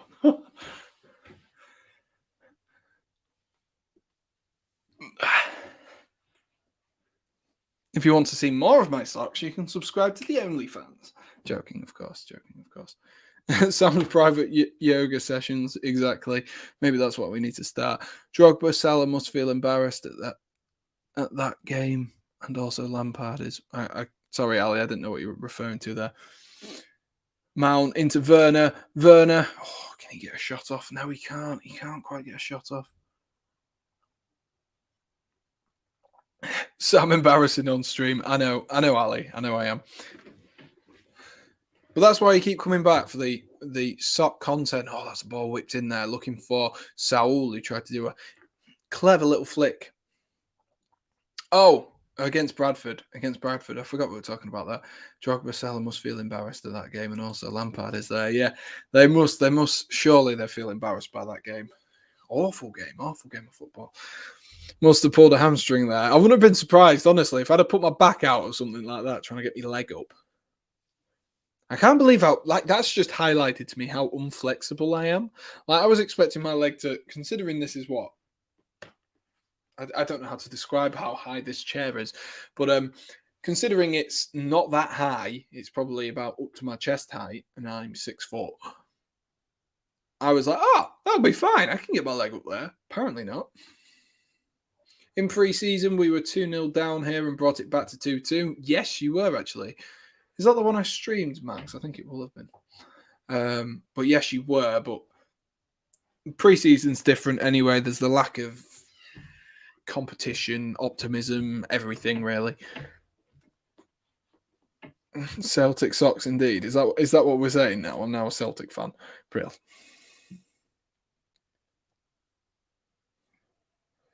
$60 minutes on the clock now that we've done it's like your top viewed vid. I thought it would have been, to be fair, because it was pre-season. They love the pre-season action, don't they? People love the pre-season action. We've got ourselves an extra subscriber today as well. Brilliant stuff. Oh yeah, it is by some margin as well, actually, Max. Some margin. We best get some goals the second half. Josh, we've just had rate my socks, so that is where we're at with this. And we've also decided, I think we've collectively decided as a group that it would be best for me if I did yoga, because that was embarrassing how long it took me to get my legs up. How I got my foot up. No, okay, we'll move on.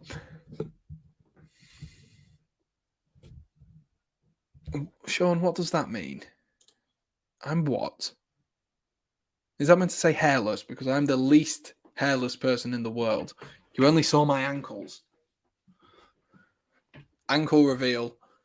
Remember that, guys. 500 subscriber ankle reveal. Here's Timo Werner. Werner on his right foot. Oh, that's a better shot. That is a better shot from Timo Werner. Remember Kepa versus Sarri. How can you not remember Kepa versus Sarri? I remember watching that and being like, what on earth is going on? Because it was Willy Caballero as well. It was a really good penalty saver. Really good penalty saver.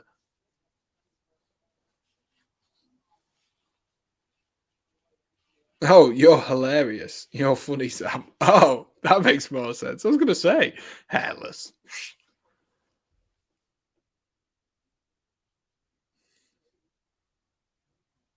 Mendy at AFCON. Yeah, I forgot about that. I forgot about that. Who's gone down there? Let's have a look. I think it's Harry Kane under a tackle from Malang Sarr. Oh, there's nothing in that for me. Nothing in that for me. A bit of, 50-50. Yeah, okay, there's a bit of an elbow in the way, but it's nothing really. It's nothing malicious. Nothing malicious whatsoever.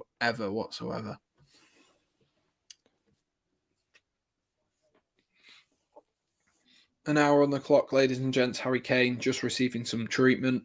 Just receiving some treatment at the moment. Mendy at AFCON. I wonder how much that's going to affect Chelsea. If you look at the other teams, though, who else is going? Man City. Guess it's just Riyad Mahrez, isn't it? Obviously, Liverpool have the biggest damage with Sadio Mane. And Mo Salah. Kepa and goal lose points, even though he's a good player. I think we're guaranteed now to. Maybe not guaranteed, but I do think we will drop some more points, because if you look at the game against Liverpool, even at the weekend, Edouard Mendy was part of the reason that we were so successful in coming back to 2-2. Cheers for the spelling, Josh. Josh is the translator for this evening. Oh, and Naby Keita as well. Yeah, I think Chelsea have done quite well in the sense that they don't lose too many. I think, is it Leicester? Leicester lose quite a few, don't they? They lose Ndidi and a couple of others. And Marty, potentially. Aubameyang is going as well. So it's going to be a difficult period for some sides. I think Liverpool will be probably the team to watch over the next few months, with them already being a certain amount of points behind City as well. I think they're 11 points behind with a game in hand. So if they win that, it would be 8 points behind. I think Liverpool are the team to watch in that sense, because Salah, Mane, the two players who really you look at Liverpool and go, they're going to get the goals. Of course, they've still got Jota. But it will be interesting. Will be very, very interesting. 64 minutes on the clock now, folks. And not a lot has happened over the last few minutes. Is this Nuno's team? It does look like it. It does look like it, doesn't it? It looks a little bit flat at the moment, but maybe Spurs can pick it up here with Harry Kane. Kane cuts back inside, tries to get away from Saul. Kane with some nice feet there, and Saul's deemed to have given away a foul. Kane goes to switch it. Oh, what has Alonso done there? He's given it straight back to Lucas Moura. It's going to be whipped in there by Emerson. Cleared better that time by Marcus Alonso. But Harry Kane's quick free kick really wasn't great. Normally Conte would be celebrating at the bridge, but today he's in an anxious feeling. Exactly, yeah. Normally he'd be celebrating if Chelsea were 2-0 up, but he can't. He can't. Lovely ball there to find Ben Davies. Davies is going to try whip one in. Again, great stoic defending from Chelsea. It reminds me of that Champions League final against Manchester City with the defending from Chelsea today. Maybe not always pretty, but good defending, good solid defending. And yes, I do have my apparent Celtic socks now.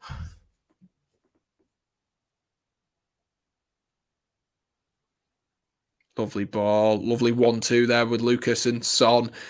But Chelsea interrupt that again, and down the line there for good strength as well there from Lukaku from the ball received. Oh, what a ball that is from Ziyech. Ziyech to Werner. Oh, good save there from Hugo Lloris. Hugo Lloris is fuming at his defenders. That was way, way too easy. Way too easy.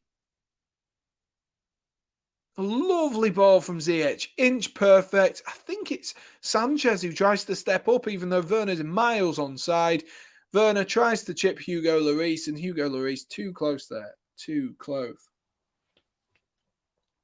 Takes on and Kane out of this team. Where does Spurs finish? I mean, I guess that's kind of hard to say, because that's like saying, because then you would have to have two replacements in there. And it depends on who the replacements would be. But in this hypothetical situation, Spurs without Son and Kane, I think they would benefit. I think they would lose more if they lose Son in terms of, I think they'll lose more of their play style if they lose Son. I think Kane is a fantastic footballer, but we've seen it over the last few sort of seasons. Good defending there from Romelu Lukaku, and he's done really well there. Is he going to unleash someone? No, Harry Kane's done well to get back there, just as I'm slating Harry Kane. I think... I don't know. I still think they're a top 10 side, even without Kane and Son. But I think the loss of Son is bigger because of Son's work rate, and I think he fits better in the way that Spurs play generally. I think this season, if Kane would have left, I think we would have still seen Spurs around the position that they are in at the moment. A Chelsea fan wearing Celtic socks, that's hilarious. I'm not wearing Celtic socks. Sam supports the tune. I love how everyone just comments now that I just support anyone other than Chelsea. Lovely ball into Lukaku. Is that a foul from Davinson Sanchez? Referee says no. Spurs might be able to get themselves up the field here. Oliver Skip into Kane. Kane goes into Emerson. Emerson has Lucas and Son in front of him. He slowed it down again. If you're going to attack, actually attack, man. Jeez. Sam, take the blue shirt off and find anything green. No, because you're going to make it into a green screen and then you're going to edit anything onto me. I'm not doing that. What if you replace Conte with a good but not world-class manager? Again, I don't know. Because if you have Conte, that's a ball whipped in by Emerson. It falls to Mora over the bar. Half opportunity there. Not really a greatest of opportunities. Yeah, if you replace Conte at this team, then you've just got a Nuno team, haven't you? A Nuno's team. First 3 games, as we know, top of the league. Next 3 games, we're pretty much bottom of the league. So difficult one. Difficult one. I still think there's enough talent in this Spurs squad that the right manager can propel them up to a top 4 finish, maybe even higher. But I think the Spurs side has been very similar, especially the front 3. The midfield has been very similar for quite some years now, and I think they just need something to revamp this team. And I think over the summer, Conte needs to be supported, backed with the money, and give him some money to build the team he wants and move Spurs on, because at the moment they're in a static situation and they aren't really progressing. And performances like tonight really emphasise that, the gulfing quality between the likes of Chelsea and Spurs. Chelsea haven't been great. They've barely had a shot themselves, but even still, they don't make the mistakes. Sam, who were 2 Brazilians in Chelsea that have left, then joined the same club? That was David Luiz and Willian. I don't think I've ever seen a Plymouth Argyle game in my life. I had a career mode a few seasons ago where I got loaned out to Plymouth Argyle. If that helps. Yeah, it was David Luiz and Willian, I do believe. Ali, if that is you quizzing me on that. I was a bit gutted that David Luiz went. I thought David Luiz was a bit more sort of Chelsea through and through. Wasn't really bothered about Willian. I think Willian is one of the most I think he was overrated because people thought he was underrated when he wasn't. At first he was just fairly rated. But honestly, if you look at some of the compilations of him, he looks like the best player in the world. But that is not a fair representation of the player that Willian was. Lovely switch there by Harry Kane to find Emerson. Emerson tries to get away from Alonso, rolls it instead to Mora, and they've had to come back again here, Spurs. Spurs just need to up the tempo. I've been saying it all half, and they've not really done it. Here goes Saul. Good dynamic runs here from the Chelsea front 3. Saul rolls it out right towards Romelu Lukaku, whose first touch is dodgy again, and Ben Davies can only succeed in playing that behind for a Tottenham Hotspur corner. Completely forgot Willian used to play for Arsenal and Chelsea. I know. Sure, you're not checking Google? Of course not. Of course not. I absolutely knew that one down to a T. Really recent one, isn't it, Ali? Really recent one. Yeah, I mean, the thing is with Willian as well, I remember after that first game when Willian signed for Arsenal, All the Arsenal fans are like, oh my God, can't believe Chelsea let him go for free. And after about 4 more games after that, everyone was like, why did we sign him? He's absolutely awful. Mount whips in this corner, cleared at the front post, falls to Ziyech. Ziyech can hook it over to Malang Sarr, and Malang Sarr is going to have to go back all the way to Kepa from that corner. Not a great corner there from Mason Mount. It should. You're a professional footballer. I'm sorry, this is out to all professional footballers, not just Mason Mount and Hakim Ziyech who are taking the corners tonight. But if you are a professional footballer and you cannot kick the ball past the front post, then how are you a professional footballer? Like, you must practice corners. You must practice them like mad. And they still just hit the front post. Anyway, it's substitution time for Chelsea. Mason Mount is coming off for Mateo Kovacic. Not a bad performance from Mason Mount so far in this game. Not a great performance, though. He's been a little bit quiet. He's had his moments. He's had a few good passes, good turns, but overall not really created too much. And then Saul is also making way for Ruby. Number 12, Ruben Loftus-Cheek. So those are the two substitutions for the Chelsea boys. And Spurs will also be making one themselves for Harry Winks, who is coming on as well. Let's see who that was for. I'm assuming it'll be for Skip. It is for Skip. Wow. Like I saw him on the screen. It is Skip, and Harry Winks is coming on. Harry Winks, I believe, is number 8. Don't know. We're going with Harry Winks as number 8. Those are the substitutions. Let me update the banners for you guys, and then we will be all up to date. Will that change this game in any way? It looks like Chelsea have gone to a 3 across that midfield. Ruben Loftus-Cheek, of course, another man that needs to make a good impression. Loftus-Cheek finds Hakim Ziyech. Lovely ball into Loftus-Cheek. Loftus-Cheek pulls it back. Lukaku was in there, but Davinson Sanchez has got in front of Romelu Lukaku. Spurs fail to clear properly, though. Is that a foul on Hakim Ziyech on the edge of the box? Spurs running in a little bit clumsy. That's gone out there from the ball down the line. Let me just update the banner for us, guys. There we are. Oh, there we are. Sorted. Which Chelsea team is better, the 16-17 one or the 2020 the 2020-2021? 16-17. Remind me who was 16-17. It had Fabregas in it. It was the season after Leicester won the league. Did we still have Diego Costa in that? Was that the season we won the league and Eden Hazard was our top goal scorer, Ali? Is that right? The season where Eden Hazard was our top goal scorer, one player of the season. Was it that season? Do Chelsea want to offload players like Loftus-Cheek? Chelsea fans don't. Chelsea fans love Ruben Loftus-Cheek, Aaron. Yes, it is that season.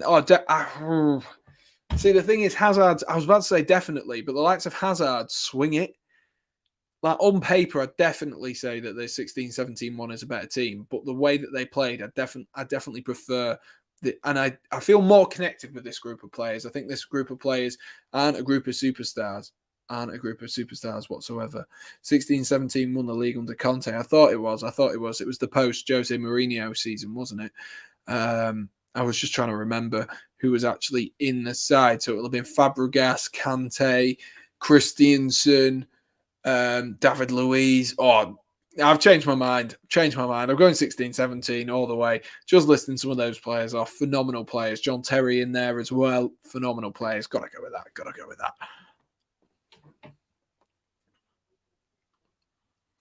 Yeah, on Ruben Loftus-Cheek, Aaron. Yeah, Chelsea fans don't want to get rid of Ruben Loftus-Cheek. There's a lot of love for Ruben Loftus-Cheek. I know he's 26 now, but there is a lot of love and a lot of hope that Loftus-Cheek can turn into a player for Chelsea.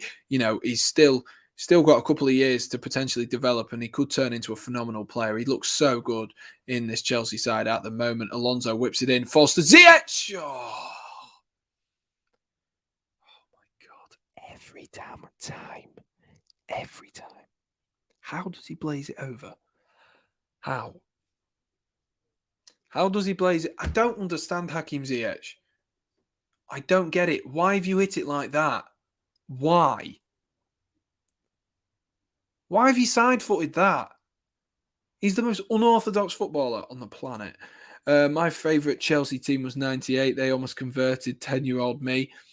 I wasn't born then, Aaron, so I cannot confirm nor deny whether the 98 team was good. I can't say I've ever watched it in too much detail. I do believe that was the year we won the FA Cup, and I believe Zola is in that as well. But that's about all I could probably tell you, because I don't really do the research on the years before I was born, because, you know, you fall in love with the club whilst you're young, sort of thing. Whenever a player in the Premier League leaves the country and goes to another country, they go, rubbish. Wow, that's a big claim. Very, very big claim. I'm trying to think of a player now to disprove you now, Ali, but I cannot think of a single player off the top of my head. Who's got better from leaving the Premier League? Serge Gnabry. There we are. Serge Gnabry. 3 years younger than me. I'm 24. Yeah, I am. Yeah, I will be 3 years younger than you. Yeah, I'm 22. Sean, I'm 22. 13 minutes left on the clock. Here's Malang Sarr. Looks like Chelsea are going with a 3 across midfield. Still a 4 at the back, though, from what I can work out.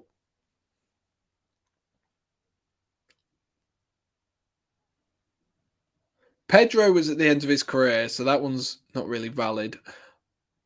Oscar is a weird one because he went to China, so he was always going to get worse.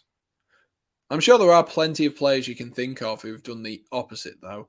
For example, Mohamed Salah, he got better after leaving the Premier League. Kevin De Bruyne, he got better after leaving the Premier League and then came back to the Premier League because he got that much better.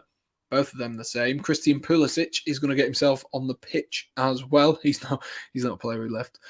And Spurs are also making 2 substitutions as well. Hakim Ziyech, thank God, is going off the pitch. Christian Pulisic is going to come on. Chelsea have 1 more substitution left. And let's have a look at the Spurs. It looks like Brian Hill, and I'm not sure who that other guy is. I'm not going to lie to you. Sonny is coming off for... Oh, it's Lo Celso. Oh. God, I've not seen Lo Celso in ages. Also, and it is Brian as well coming on. Mr. Hill or Gill, whatever you'd like to call him. 10 minutes left on the clock, ladies and gents. Friendly little reminder. I don't think I've even said this so far. Let's see how many likes we're on for this stream. If I can find the stream. I've just deleted it off my screen. Why did I do that? There we are. We are on 13 likes for this stream. If we could get ourselves up to 15, that would be absolutely fantastic. So if you haven't already, be sure to drop a like on the stream for us. That would be greatly, greatly appreciated. And if you are a new subscriber as well, make sure you let us know and tell us who you support, who you're backing for tonight and for these semi-finals as well. Let me just update this and then we will be ready to go. Lo Celso is going to have his first involvement of this game. A free kick won on Marcus Alonso's left-hand side of the field. Whipped in off that left foot, flicked onto the front post, and it's over. And behind, high, wide, and not at all handsome from Japhet Tanganga.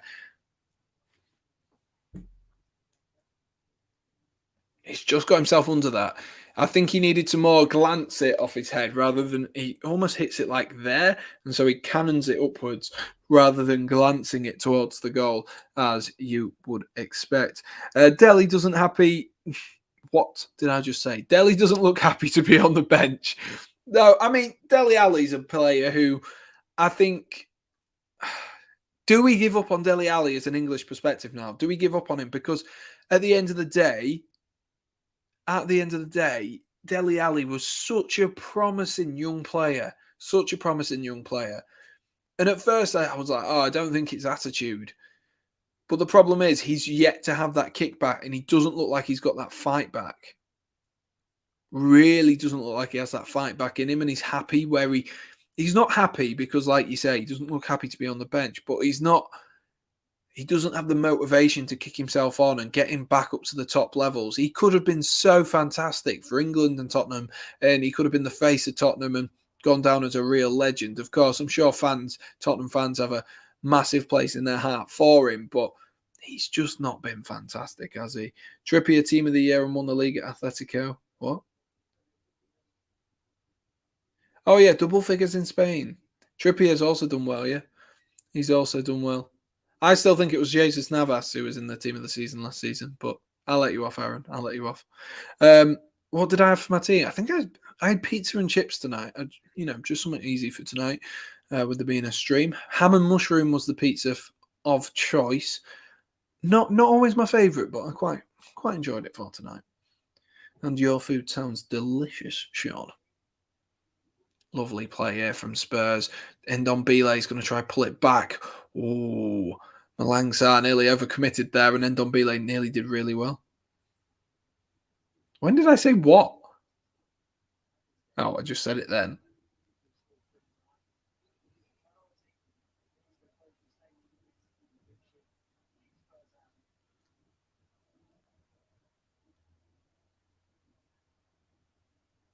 Eight minutes on the clock. Spurs are still trying to test and get themselves away.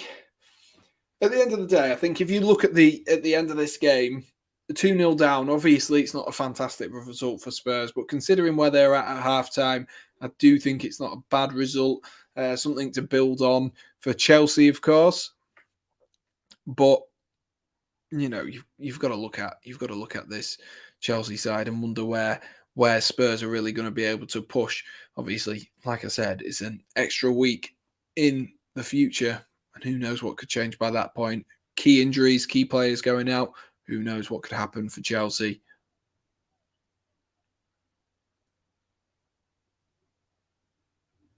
Rudiger switches the play. Good touch from Marcos Alonso into Mateo Kovacic, the man of the match from the weekend. Kovacic switches it into Christian Pulisic. Pulisic back to Aspilicueta. Is Pulisic. I'd love to see him run at one of the defenders here, but he's not. He's going to turn back and go to Aspilicueta yet again. Just moving the ball around here, Chelsea. They look almost happy to sort of wind down the time.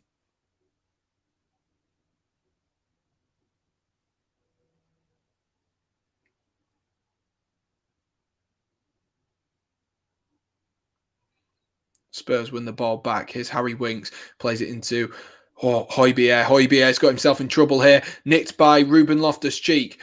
Kovacic finds Romelu Lukaku. Lukaku's going to have to turn back here. Spurs have got their men back in the box, though. Really caused himself a few problems there, Højbjerg. Fortunately, the defensive unit of Spurs was pretty strong at that point. Chelsea still have the ball, though. Here's Mateo Kovacic into Loftus-Cheek, who finds Aspilicueta into the feet of Pulisic. Pulisic, has he been fouled there? He has been.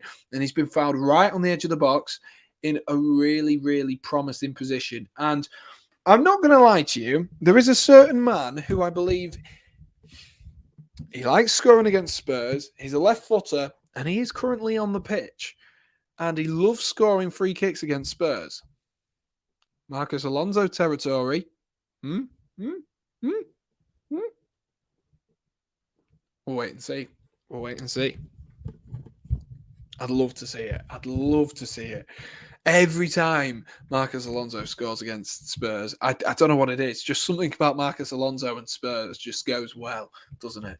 It just does. Oh, knocking my mic over. Apologies. 3-0 would be nice. It is Marcos Alonso who's going to take this. Referee's just speaking to the wall.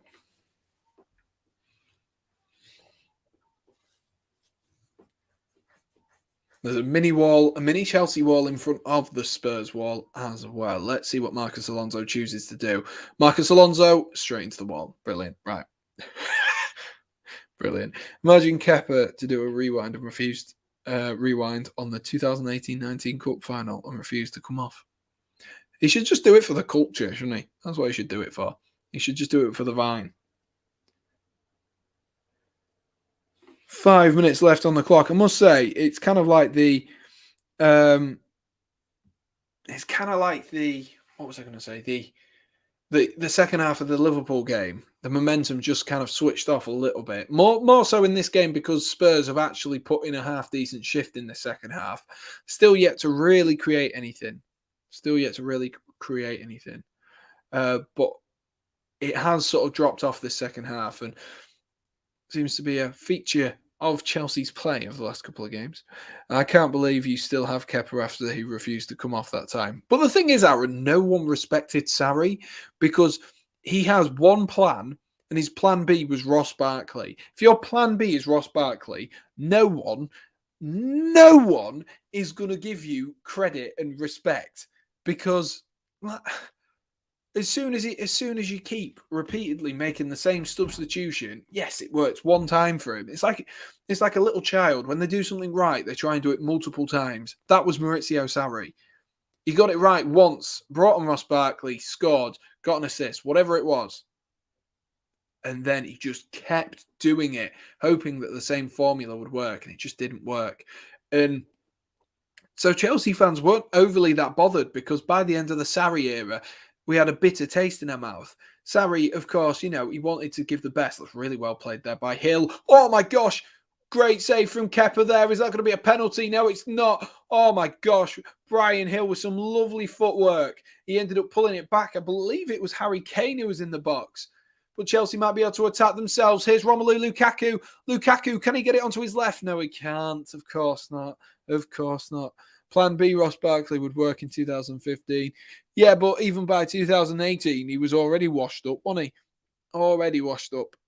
And now it's Trippier. Aaron is sat on the edge of his seat for this. Really good play from Hill there.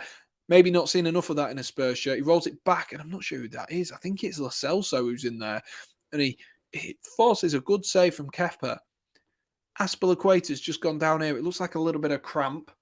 Probably a little bit of tactical time waste in there following that good dribbling attempt from Brian Hill. Cigarette Sarri, absolutely. Yeah, that's the thing with Sarri. I think it was the wrong time for Maurizio Sarri. He tried to implement a play style that just didn't work. And I hated, and I mean hated, Jorginho in that first season because he just looked like he was just, all he could do was whatever Sarri told him to do. That's all it looked like he could do. He just looked like he was built for Sarri's thing, and he wasn't progressive. He wouldn't move it forward. He wouldn't do these things which you expect from a midfielder, and it really frustrated me. And it took me a good season and a bit after that to actually like Harvey Vale's just coming on for Azpilicueta there, to actually start to like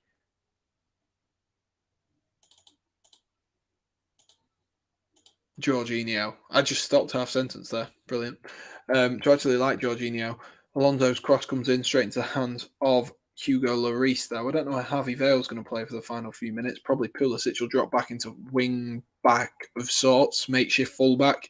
I'm just going to chuck him at right back because I can't be bothered to swap it all around. Yeah, but like I say, with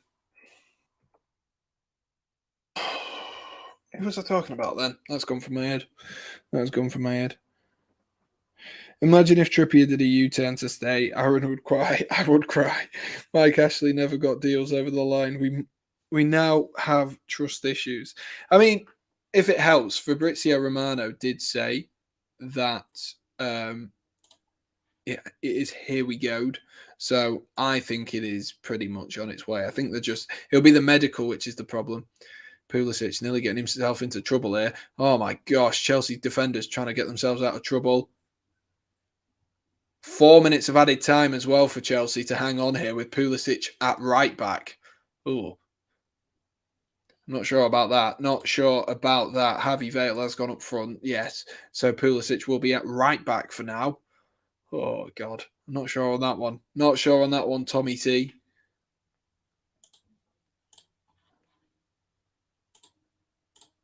Yeah, I wouldn't worry about Kieran Trippier unless a storming bid has come in from anyone else. To be honest with you, I think he's a Newcastle player. I think it's a matter of seconds. Plot twist, it's Fabrizio's doppelganger. Now, that would be a plot twist.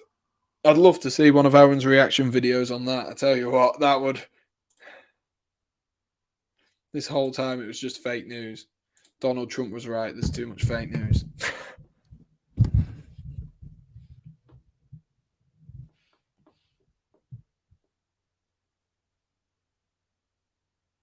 Come on. Why has me stream gone off? There we are. We're back. 18 shots for Chelsea. Jesus. They should have scored more. Only 5 on target, but that'll tell you the story of Chelsea's last few seasons, really, won't it? 18 shots, 5 on target. They're just not clinical up front, Chelsea. They're really not clinical.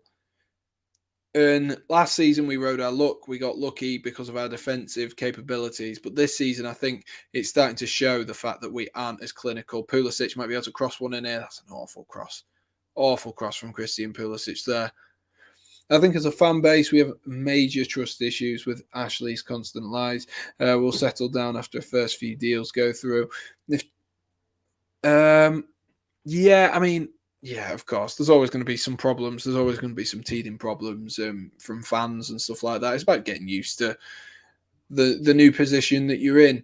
And, of course, some of the problems, even if you can't get Trippier across the line, it might not be to do with the owners. It might be more to do with Kieran Trippier, and potentially, something might have been spotted in a medical if that does come to fruition. But I am 99.9% certain he's already a Newcastle United player. They're just waiting for the correct time to announce it. Chelsea looking for a third here. Lovely ball there from Pulisic, from Kovacic to find Harvey Vale. Back into Pulisic. Pulisic, can he turn his way? Can he wriggle free? Kovacic, Harvey Vale, Pulisic, back into Harvey Vale, into Kovacic. Lovely play there by the young man.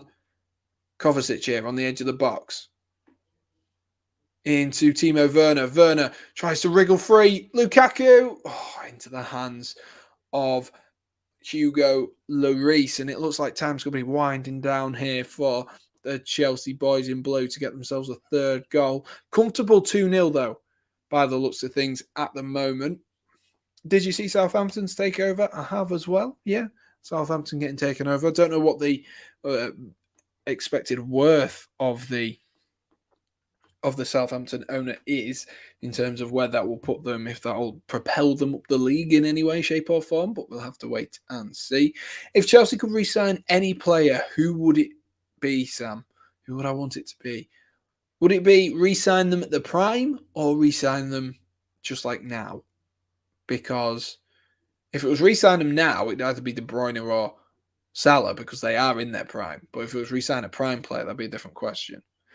And that is it. That is full time. Chelsea 2, Spurs 0. So a confident 2-0 start to Chelsea's first leg and first, hopefully, of many semi-finals this season. Spurs, on the other hand.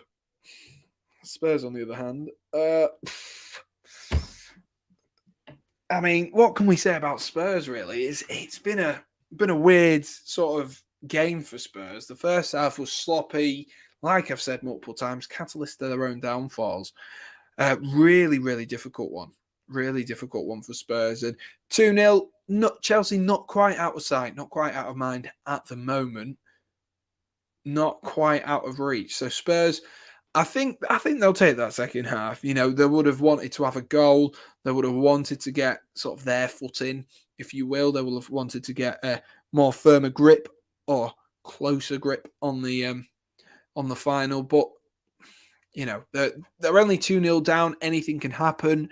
Spurs are more than capable of turning up at White Hart Lane and turning this Chelsea team over. Like I say, it's about this Chelsea team. It's about which Chelsea side you get. Because if you get the Chelsea side that has appeared against the likes of Brighton, West Ham United, then there are going to be problems. And like I say, though, as you can see on your screen now, it does say second leg date, which is the 12th of January. So join me from 7:30 on the 12th. And of course, join me and Hyro will be having a guest for that game.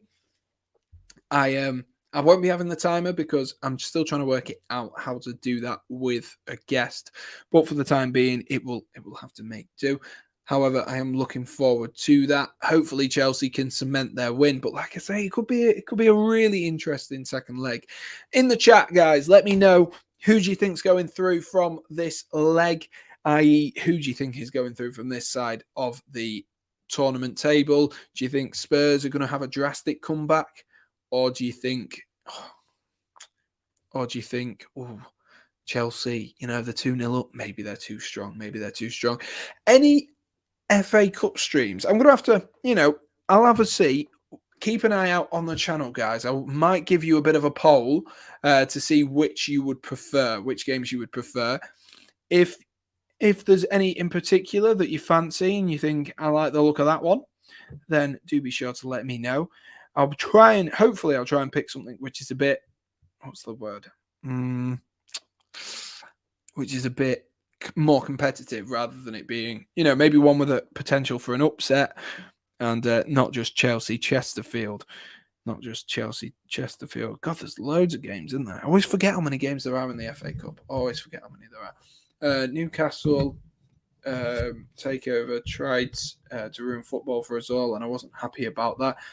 I mean, I don't think they tried to, but you could argue there is an argument for that. There is a video on that, the positives. I've done a video on the positives of the Newcastle United takeover and one on the negatives because I don't want to be biased in that sense. I know that I have my opinions on it. People have their opinions on it. I'm sure people such as Aaron are absolutely in love with the idea of having a takeover. But, on the other hand, some people don't like the idea of it. However, we are. I'm not gonna respond to Aaron's comment on that one because I've already spoken about this one in depth. That is on my channel, so if anyone wants to speak about that, and yes, Max, I do make my own thumbnails. So Max is saying that Chelsea go to the final. Is that a pessimistic Spurs fan, though? That is my question. After 2-0, you would like to think that Chelsea will have enough to take it all the way. But Spurs, like I say, they can turn up on any given day and turn you over. And it depends on which Spurs side you do get. Obviously, they drew with Liverpool a few weeks ago, which shows that they do still have quality in this side. Harry Maguire has left the refrigerator. Nice. Anyway, we're going to leave that. Evening, just relax. Lovely to see you, mate. Happy New Year to you. I hope you're doing well. But we are going to leave the stream here today. And I am going to try very, very much my best. I'm going to try and do maybe 1 or 2 uploads elsewhere other than just the streams. Of course, the Kieran Trippier one, if you haven't already seen that, that is on my channel. And it would be absolutely fantastic as well, you guys, if you could interact with all the stuff on the community post now, which I'm now able to do thanks to you guys getting me to 500 subscribers. So if you could engage with them, that'd be even better because it all brings traction to my channel, and then we can keep growing and keep expanding the SRL family, and that would be absolutely fantastic. Like I say, I'm going to try get a few sort of community posts coming out maybe 3-4 times a week just to get that little bit of engagement, and then we're going to go wider and we're going to sort of have a couple of videos and maybe a couple of streams as well, 1 or 2 videos and maybe 2 streams a week as well. So that is the plan for this new year. Hopefully you guys do enjoy that. And like I say, always, if there is someone who would love the content on the SRL channel, don't know why they would, but if there is someone, then do be sure to share it to them, drop a like on the chat, whatever it may be, subscribe to the Sam Redgate-Large channel, and it's a good laugh. It's a good laugh, and I really do appreciate those who have supported me over 2021, and they said 2020 there. And it's been a really good year. And like I say, I'll see you again at the weekend. I'm probably going to have a look, see which games I can find access to, and I'll see which ones we can have a little stream about and sit back, relax, enjoy some classic FA Cup football. Anyway, guys, Chelsea take a 2-0 lead into the second leg of the EFL Cup semi-finals. Promising, very promising. Anyway, I will see you next time. I will see you on the 12th. And of course, I will see you this weekend as well. So thank you very much for watching. And most importantly, guys, stay safe.